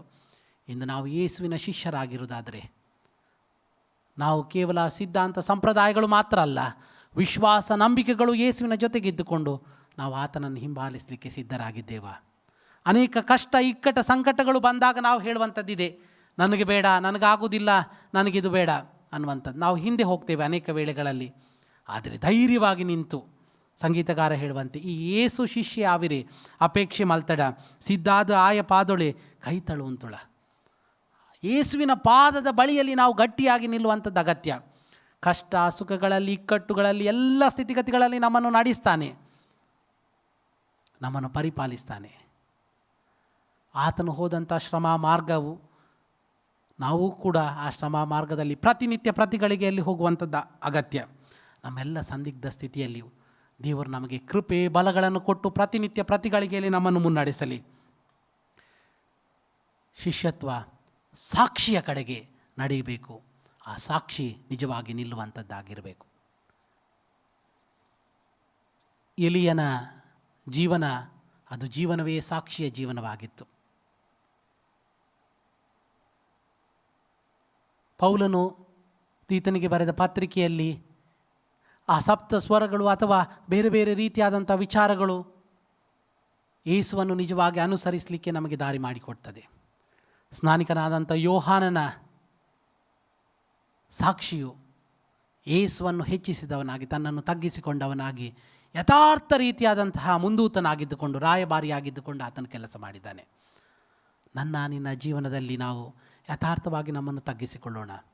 ನೋಕ್ಸ್ಯಾಂಗ್ನ ಜೀವನ ಅನೇಕ ವೇಳೆಗಳಲ್ಲಿ ಅಕ್ಷರಶಃವಾಗಿ ನಮ್ಮ ಜೀವನದಲ್ಲಿ ಅದು ಆಗಲಿಕ್ಕಿಲ್ಲ. ಆದರೆ ನೋಕ್ಸ್ಯಾಂಗ್ನ ಆ ವಿಶ್ವಾಸಗಳು, I have decided to follow Jesus, no turning back. ನಮ್ಮ ಅನೇಕ ರೀತಿಯಾದಂತಹ ಬೇರೆ ಬೇರೆ ರೀತಿಯಾದಂಥ ಸ್ಥಿತಿಗತಿಗಳಲ್ಲಿಯೂ ನಾವು ಯೇಸುವನ್ನು ಗಟ್ಟಿಯಾಗಿ ಹಿಡಿದುಕೊಂಡು ನಾವು ಮುಂದೆ ಸಾಗುವಾಗ ಆತನು ನಮ್ಮ ಜೊತೆಗಾರನಾಗಿದ್ದುಕೊಂಡು ನಮ್ಮನ್ನು ಮುನ್ನಡೆಸ್ತಾನೆ, ನಮ್ಮನ್ನು ಕಾಪಾಡ್ತಾನೆ, ನಮ್ಮನ್ನು ಪರಿಪಾಲಿಸ್ತಾನೆ. ದಾರಿಯಲ್ಲಿ ನಡೆದುಕೊಂಡು ಹೋಗುವಾಗ ಮಗು ನೆನೆಸ್ತದೆ, ನಾನು ಅಮ್ಮನ ಕೈಯನ್ನು ಗಟ್ಟಿಯಾಗಿ ಹಿಡಿದದ್ದಂತ. ಆದರೆ ಮಗು ಹಿಡಿಯುವುದಕ್ಕಿಂತ ಹೆಚ್ಚಾಗಿ ಅಮ್ಮ ತನ್ನ ಮಗುವಿನ ಕೈಯನ್ನು ಗಟ್ಟಿಯಾಗಿ ಹಿಡಿದಿದೆ. ಅದರಿಂದ ನಮ್ಮ ಸ್ಥಿತಿಗತಿಗಳಲ್ಲಿ ಸ್ವಾಮಿ ನಮ್ಮ ಕೈಗಳನ್ನು ಗಟ್ಟಿಯಾಗಿ ಹಿಡಿದುಕೊಂಡು ನಮ್ಮನ್ನೆಲ್ಲ ಸ್ಥಿತಿಗತಿಗಳಲ್ಲಿ ನಮ್ಮನ್ನು ನಡೆಸ್ತಾನೆ. ನಾವು ಈ ಸಂದಿಗ್ಧ ಸ್ಥಿತಿಯಲ್ಲಿದ್ದೇವೆ. ಅನೇಕ ಪರವೂರುಗಳಲ್ಲಿರುವಂಥ ಅನೇಕ ಪ್ರಿಯರು ಸಂಕಷ್ಟದ ತಮ್ಮ ಕೆಲಸ ಕಾರ್ಯಗಳನ್ನು ಕಳೆದುಕೊಂಡು ಆರ್ಥಿಕವಾದಂಥ ಕಷ್ಟದ ಸ್ಥಿತಿಯಲ್ಲಿದ್ದಾರೆ. ನಾವು ಅವರನ್ನು ನೆನಪು ಮಾಡಿಕೊಳ್ಳುವ ಈ ಸಮಯಗಳಲ್ಲಿ. ನಮ್ಮ ಊರುಗಳಲ್ಲಿರುವಂತಹ ಬೇರೆ ಬೇರೆ ನಮ್ಮ ಪರಿಸರಗಳಲ್ಲಿರುವಂತಹ ಜನರು ಕೂಡ ಕೆಲಸ ಕಾರ್ಯಗಳನ್ನು ಕಳೆದುಕೊಂಡು, ಕೆಲವರು ಅರ್ಧ ಸಂಬಳದಲ್ಲಿ ಬೇರೆ ಬೇರೆ ರೀತಿಯಾದಂಥ ಕಷ್ಟದ ಸ್ಥಿತಿಯಲ್ಲಿದ್ದಾರೆ. ದೇವರು ನಮ್ಮ ಕೈ ಬಿಡುವ ಆತನಲ್ಲ, ನಮ್ಮನ್ನು ನಡೆಸುವ ಆತನು. ನೀನಂತೂ ಹೆದರಬೇಡ, ನಾನೇ ನಿನ್ನ ಜೊತೆಗಾರನಾಗಿದ್ದೇನೆ, ದಿಗ್ಭ್ರಮೆಗೊಳ್ಳದಿರೋ, ನಾನೇ ನಿನ್ನ ದೇವರು, ನಾನು ನಿನ್ನನ್ನು ಬಲಪಡಿಸ್ತೇನೆ, ಹೌದು ನಿನಗೆ ಸಹಾಯ ಕೊಡುತ್ತೇನೆ, ನನ್ನ ಧರ್ಮದ ಬಲಗೈಯ ನಿನಗೆ ಆಧಾರ ಮಾಡುತ್ತೇನೆ ಎಂಬುದಾಗಿ ಹೇಳಿ ನಮ್ಮನ್ನು ಆಧಾರ ಮಾಡಿ ನಮ್ಮನ್ನು ನಡೆಸ್ತಾನಲ್ಲವೇ. ಏಹೋ ನನಗೆ ಕುರುಬನು, ಕೊರತೆ ಪಡೆದಂಥ ರೀತಿಯಲ್ಲಿ ಈವರೆಗೆ ನಡೆಸಿದ್ದಾನೆ. ಅನೇಕ ಕಷ್ಟ ಇಕ್ಕಟ್ಟುಗಳ ಮಧ್ಯೆ, ಕಾರ್ಗತ್ತಲಿನ ಮಧ್ಯದಲ್ಲಿಯೂ ನಾವು ನಡೆಯುವಾಗ ನಮ್ಮ ಜೊತೆಗಾರನಾಗಿದ್ದುಕೊಂಡು ಯೇಸು ನಮ್ಮನ್ನು ಮುನ್ನಡೆಸ್ತಾನೆ. ಆದ್ದರಿಂದ ನಾವು ಯಥಾರ್ಥ ರೀತಿಯಲ್ಲಿ ಆತನನ್ನು ನೋಡೋಣ. ಯಥಾರ್ಥ ಶಿಷ್ಯತ್ವವನ್ನು ನಾವು ಅರ್ಥಪೂರ್ಣವಾಗಿ ನಾವು ಅದನ್ನು ಆಚರಿಸೋಣ. ನಮ್ಮ ಜೀವನದಲ್ಲಿ ನಾವು ಯೇಸುವಿನ ಶಿಷ್ಯರಾಗುವುದಕ್ಕೆ ಕರೆಯಲ್ಪಟ್ಟಿದ್ದೇವೆ. ನಾವಿರುವಂಥ ಮನೆಗಳಲ್ಲಿ, ನಮ್ಮ ಕುಟುಂಬಗಳಲ್ಲಿ ಆತನ ಶಿಷ್ಯರಾಗಿ ನಾವು ನಮ್ಮ ಮಕ್ಕಳಿಗೆ, ನಮ್ಮ ಮೊಮ್ಮಕ್ಕಳಿಗೆ, ನಮ್ಮ ಮರಿ ಮಕ್ಕಳಿಗೆ ಆತನನ್ನು ಪ್ರತಿಬಿಂಬಿಸೋಣ. ಯೇಸು ಕ್ರಿಸ್ತನನ್ನೇ ನಮ್ಮ ಜೀವನದಲ್ಲಿ ಪ್ರತಿಬಿಂಬಿಸೋಣ. ಪೌಲನು ಹೇಳಿದನಲ್ಲ, ನನ್ನನ್ನು ಅನುಸರಿಸಿರಿ ಎಂಬುದಾಗಿ. ನಾವು ಕೂಡ ಅಂತಹ ಧೈರ್ಯದಿಂದ ಹೇಳಲಿಕ್ಕಾಗುವ ಹಾಗೆ, ನನ್ನನ್ನು ಅನುಸರಿಸಿರಿ ಅನ್ನುವಂಥದ್ದನ್ನು ಹೇಳಲಿಕ್ಕೆ ಆಗುವ ಹಾಗೆ ನಾವು ಕೂಡ ಧೈರ್ಯಗೊಳ್ಳೋಣ. ದೇವರು ನಮ್ಮ ಜೊತೆಗಾರನಾಗಿರಲಿ, ನಮ್ಮನ್ನು ನಡೆಸಲಿ. ದೇವರು ಮುಂದೊಂದು ದಿವಸ ಆತನ ಪವಿತ್ರಾಲಯದಲ್ಲಿ ಆತನನ್ನು ಆರಾಧಿಸಲಿಕ್ಕೆ ಮುಂದಿನ ಸಮಯಗಳಲ್ಲಿ ನಮಗೆ ಬಲಗಳನ್ನು, ತನ್ನ ಕೃಪೆಯನ್ನು ಅನುಗ್ರಹಿಸಿಕೊಡಲಿ. ನಮ್ಮ ಕಷ್ಟ, ಸಂಕಟ, ಇಕ್ಕಟ್ಟುಗಳು, ಆರ್ಥಿಕವಾದಂಥ ಸಮಸ್ಯೆಗಳು, ಆರೋಗ್ಯವಾದಂಥ ಸಮಸ್ಯೆಗಳು, ಬೇರೆ ಬೇರೆ ರೀತಿಯಾದಂಥ ಸಮಸ್ಯೆಗಳು ನಮ್ಮಲ್ಲಿ ಇರಬಹುದು. ಅನೇಕ ವೇಳೆಗಳಲ್ಲಿ ಪ್ರಶ್ನೆಗಳಿರ್ಬೋದು, SSLC ಮಕ್ಕಳ ಪರೀಕ್ಷೆಗಳಿರ್ಬೋದು, ಇನ್ನು ಬೇರೆ ಬೇರೆ ರೀತಿಯಾದಂತಹ ಸ್ಥಿತಿಗತಿಗಳಲ್ಲಿ ಇರ್ಬೋದು, ಅಥವಾ ನಮ್ಮ ಕುಟುಂಬಗಳಲ್ಲಿ ಮಕ್ಕಳ ಮದುವೆ ಕಾರ್ಯಗಳಿರ್ಬೋದು. ಇನ್ನು ಅನೇಕ ವೇಳೆಗಳಲ್ಲಿ ಜೀವನದ ಸ್ಥಿತಿಗತಿಗಳಲ್ಲಿ ಉತ್ತಮವಾದಂತಹ ಜೀವನ ನಮಗೆ ಒದಗಿ ಬರ್ತದೆ ಅನ್ನುವಂಥ ಕನಸು ಕಂಡಂಥ ಅನೇಕ ಪ್ರಿಯರುಗಳಿರ್ಬೋದು. ಯವನಸ್ಥರು ತಮ್ಮ ಕೆಲಸ ಕಾರ್ಯಗಳಲ್ಲಿ, ಉದ್ಯೋಗಗಳಲ್ಲಿ, ಬೇರೆ ಬೇರೆ ರೀತಿಯಾದಂತಹ ಭವ್ಯ ಭವಿಷ್ಯತ್ತಿನ ಕಲ್ಪನೆಗಳಲ್ಲಿ ಸುಂದರವಾದಂಥ ಕನಸುಗಳನ್ನು ಹೊತ್ತಿರ್ಬೋದು. ಅಂಥವರೆಲ್ಲರ ಮಧ್ಯೆ ದೇವರು ತನ್ನ ಕೃಪೆಯನ್ನು, ಆಶೀರ್ವಾದವನ್ನು ಕೊಟ್ಟು ನಡೆಸ್ತಾನೆ. ಮೊದಲು ನಾವು ಆತನ ಶಿಷ್ಯರಾಗುವಂಥದ್ದು ಅಗತ್ಯ. ನಾನು ಕ್ರೈಸ್ತನು, ನಾನು ಕ್ರೈಸ್ತಳು ಎನ್ನುವಂಥದ್ದನ್ನು ಹೇಳಿಕೊಳ್ಳುವಾಗ ನಿಜವಾಗಿಯೂ ಅರ್ಥಪೂರ್ಣವಾಗಿ ನಾವು ಅದಕ್ಕೆ ಕ್ರೈಸ್ತತ್ವಕ್ಕೆ ಬೆಲೆಯನ್ನು ಕೊಟ್ಟಿದ್ದೆವು. ನನ್ನನ್ನು ಹಿಂಬಾಲಿಸು ಅನ್ನುವಂಥದ್ದು ಕೇವಲ ಸಾಂಪ್ರದಾಯಿಕವಾದಂಥ ಹಿಂಬಾಲನೆ ಅಲ್ಲ, ಬದಲಾಗಿ ಅರ್ಥಪೂರ್ಣವಾದಂಥ ಆಚರಣೆ ಆಗಿರಬೇಕದು. ನಮ್ಮ ಜೀವನದಲ್ಲಿ ಯೇಸುವನ್ನು ಯಥಾರ್ಥ ರೀತಿಯಾಗಿ ಹಿಂಬಾಲಿಸುವ. ಕರ್ತನಾದ ಯೇಸುವೆ, ನಿನಗೋಸ್ಕರ ಬದುಕ್ತೇನೆ, ನಿನಗೋಸ್ಕರ ಶ್ರಮೆ ಪಡುತ್ತೇನೆ, ನಿನಗೋಸ್ಕರ ನಾನು ಸಾಯ್ತೇನೆ, ನಾನು ಬದುಕಿದರೂ ಸತ್ತರೂ ನಿನ್ನವನೇ ನಿನ್ನವಳೆ ಎನ್ನುವಂತಹ ಮಾತುಗಳನ್ನು ಕೊಟ್ಟಂಥ ನಾವು, ಮಾತುಗಳನ್ನು ಕೊಡಲಿಕ್ಕಿರುವಂಥ ನಮ್ಮ ಕುಟುಂಬದ ಪ್ರಿಯರು, ಮಕ್ಕಳು, ಮೊಮ್ಮಕ್ಕಳು ಎಲ್ಲರೂ ಕೂಡ ಅರ್ಥಪೂರ್ಣವಾದಂಥ ಯೇಸುಗೋಸ್ಕರವಾಗಿ ಜೀವನವನ್ನು ನಾವು ಸಾಗಿಸೋಣ. ಸ್ನಾನಿಕನಾದಂಥ ಯೋಹಾನನು ಹೇಳಿದಂಥ ಮಾತು, ಆತನು ವೃದ್ಧಿಯಾಗಬೇಕು, ನಾನು ಕಡಿಮೆ ಆಗಬೇಕು. ನಮ್ಮೆಲ್ಲ ಸ್ಥಿತಿಗತಿಗಳಲ್ಲಿ ನಾವು ತಗ್ಗಿಕೊಂಡು ದೇವರಿಗೆ ಭಯಪಟ್ಟು ವಿಧೇಯ ಶಿಷ್ಯರಾಗಿ ನಾವು ಮುಂದೆ ಸಾಗುವ. ವಿಧೇಯ ಬಾಲನಂತೆ ಆತನ ಚಿತ್ತಕ್ಕೆ ಒಪ್ಪಿ ನಮ್ಮನ್ನು ಪ್ರತಿದಿನ ಆತನ ಹೆಜ್ಜೆ ಜಾಡಿನಲ್ಲಿ ನಾವು ನಡೆಯೋಣ. ನಮ್ಮನ್ನು ದೇವರು ತನ್ನ ಆತ್ಮನ ಮೂಲಕವಾಗಿ ಆರೋಗ್ಯ, ಬಲ, ಆಶೀರ್ವಾದಗಳನ್ನು ಕೊಟ್ಟು ತನ್ನ ಆತ್ಮನ ಮೂಲಕವಾಗಿ ಮುನ್ನಡೆಸಲಿ. ದೇವರ ಕೃಪೆ, ದೇವರ ಆಶೀರ್ವಾದ ನಮ್ಮೆಲ್ಲರ ಕುಟುಂಬಗಳಲ್ಲಿ, ಪ್ರತಿಯೊಬ್ಬೊಬ್ಬರ ಕುಟುಂಬಗಳಲ್ಲಿ ಇದ್ದುಕೊಂಡು ಮುನ್ನಡೆಸಲಿ. ದೇವರು ವಿಶೇಷವಾಗಿ ತನ್ನ ಆರೋಗ್ಯ, ಬಲ, ಆಶೀರ್ವಾದ, ಕೃಪೆಗಳ ಮೂಲಕವಾಗಿ ಪ್ರತಿಯೊಬ್ಬೊಬ್ಬರನ್ನು ತನ್ನ ಆತ್ಮನ ಮೂಲಕವಾಗಿ ಮುನ್ನಡೆಸಲಿ. ಆಮೆನ್. ಪ್ರಾರ್ಥನೆ ಮಾಡೋಣ. ಸರ್ವಶಕ್ತನು, ಕೃಪಾಳುವಾದ ದೇವರೇ, ನಾವು ನಿನ್ನ ಯೋಗ್ಯ ಶಿಷ್ಯರಾಗಲಿಕ್ಕಾಗುವಾಗೆ ಸಹಾಯ ಮಾಡು. ನೋಕ್ಸಾಂಗ್ನ ಜೀವನ ಅದನ್ನು ಅರ್ಥ ಮಾಡಿಕೊಂಡಿದ್ದೇವೆ. ಎಲಿಯನ ಜೀವನವನ್ನು ನಾವು ತಿಳಿದುಕೊಂಡಿದ್ದೇವೆ. ಪೌಲನು ಬರೆದ ಪತ್ರಿಕೆಯ ವಿಚಾರಧಾರೆಗಳನ್ನು ನಾವು ಪ್ರತಿಫಲಿಸಿದ್ದೇವೆ. ಮತ್ತು ಸ್ನಾನಿಕನಾದಂಥ ಯೋಹಾನನ ಸಾಕ್ಷಿ ಅದನ್ನು ನಾವು ಕೇಳಿದ್ದೇವೆ. ಇದೆಲ್ಲವನ್ನು ಅರ್ಥ ಮಾಡಿಕೊಂಡು ಸ್ವಾಮಿ, ನಾವು ಕೂಡ ನಮ್ಮ ಪರಿಸರ, ನಮ್ಮ ಪರಿಸ್ಥಿತಿಗಳಲ್ಲಿ ಯೋಗ್ಯ ಶಿಷ್ಯರಾಗಿ ಜೀವನ ಮಾಡಲಿಕ್ಕಾಗುವಾಗೆ ನಮಗೆ ಕೃಪೆ ಕೊಡು. ನಿನ್ನ ಆತ್ಮನ ಬಲ ಸಹಾಯವನ್ನು ಅನುಗ್ರಹಿಸು. ಯೇಸುವಿನ ಪರಮ ಪವಿತ್ರ ನಾಮದಲ್ಲಿ ಪ್ರಾರ್ಥಿಸ್ತೇವೆ. ನಿನ್ನ ಘನವುಳ್ಳ ನಾಮಕ್ಕೆ ಈಗಲೂ ಯಾವಾಗಲೂ ಸ್ತುತಿ, ಸ್ತೋತ್ರ, ಘನಮಾನಗಳು ನಿತ್ಯ ನಿರಂತರ ನೆಲೆಯಾಗಿರಲಿ. ಆಮೆನ್. ತುಳು ಸಂಗೀತಗಳಲ್ಲಿ 208ನೇ ತುಳು ಸಂಗೀತದ ಮೊದಲಿನ 2 ಚರಣ ಮತ್ತು 4ನೇ ಚರಣವನ್ನು ರಾಗ ಮಾಡೋಣ. ತುಳು ಸಂಗೀತಗಳಲ್ಲಿ 208ನೇ ತುಳು ಸಂಗೀತ. ಈ ಯೇಸು ಶಿಷ್ಯ ಯಾವಿರೆ ಅಪೇಕ್ಷೆ ಮಲ್ತಡ.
ಮುಂದಿನ ದಿವಸಗಳಲ್ಲಿ ನಾವು ದೇವರನ್ನು ಆತನ ಪವಿತ್ರ ಆಲಯದಲ್ಲಿ ಆರಾಧಿಸುವಂತೆ ದೇವರು ನಮಗೆ ಕೃಪೆಯನ್ನು ತನ್ನ ಆಶೀರ್ವಾದಗಳನ್ನು ಕೊಟ್ಟು ನಡೆಸಲಿ.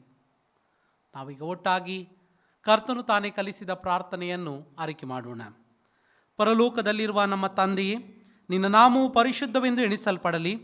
ನಿನ್ನ ರಾಜ್ಯವು ಬರಲಿ. ನಿನ್ನ ಚಿತ್ತವು ಪರಲೋಕದಲ್ಲಿ ನೆರವೇರುವ ಪ್ರಕಾರ ಭೂಲೋಕದಲ್ಲಿಯೂ ನೆರವೇರಲಿ. ನಮ್ಮ ಅನುದಿನದ ಆಹಾರವನ್ನು ಈ ಹೊತ್ತು ದಯಪಾಲಿಸು.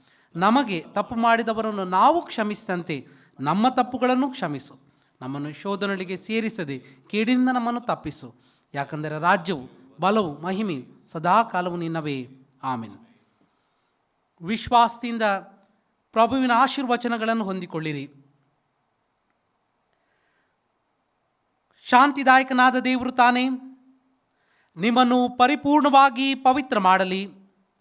ನಮ್ಮ ಪ್ರಭುವಾದ ಯೇಸು ಕ್ರಿಸ್ತನು ಪ್ರತ್ಯಕ್ಷನಾದಾಗ ನಿಮ್ಮ ಆತ್ಮ, ಪ್ರಾಣ, ಶರೀರಗಳು ದೋಷವಿಲ್ಲದೆ ಸಂಪೂರ್ಣವಾಗಿ ಕಾಣಿಸುವಂತೆ ಕಾಪಾಡಲ್ಪಡಲಿ. ನಮ್ಮ ಕರ್ತನಾದ ಯೇಸು ಕ್ರಿಸ್ತನ ಕೃಪೆಯು, ತಂದೆಯಾದ ದೇವರ ಪ್ರೀತಿಯು, ಪರಿಶುದ್ಧಾತ್ಮನ ಅನ್ಯೋನ್ಯತೆಯ ಸಹವಾಸವು ನಿಮ್ಮ ಸಂಗಡಲು, ನಿಮ್ಮ ಕುಟುಂಬಗಳ ಸಂಗಡಲು, ವಿಶೇಷವಾಗಿ ಸಂದಿಗ್ಧ ಪರಿಸ್ಥಿತಿಯಲ್ಲಿರುವಂಥ ಪ್ರತಿಯೊಬ್ಬೊಬ್ಬರ ಸಂಗಡಲು ದೇವರ ಆಶೀರ್ವಾದ ನಿತ್ಯ ನಿರಂತರವೂ ನೆಲೆಯಾಗಿರಲಿ. ಆಮೆನ್.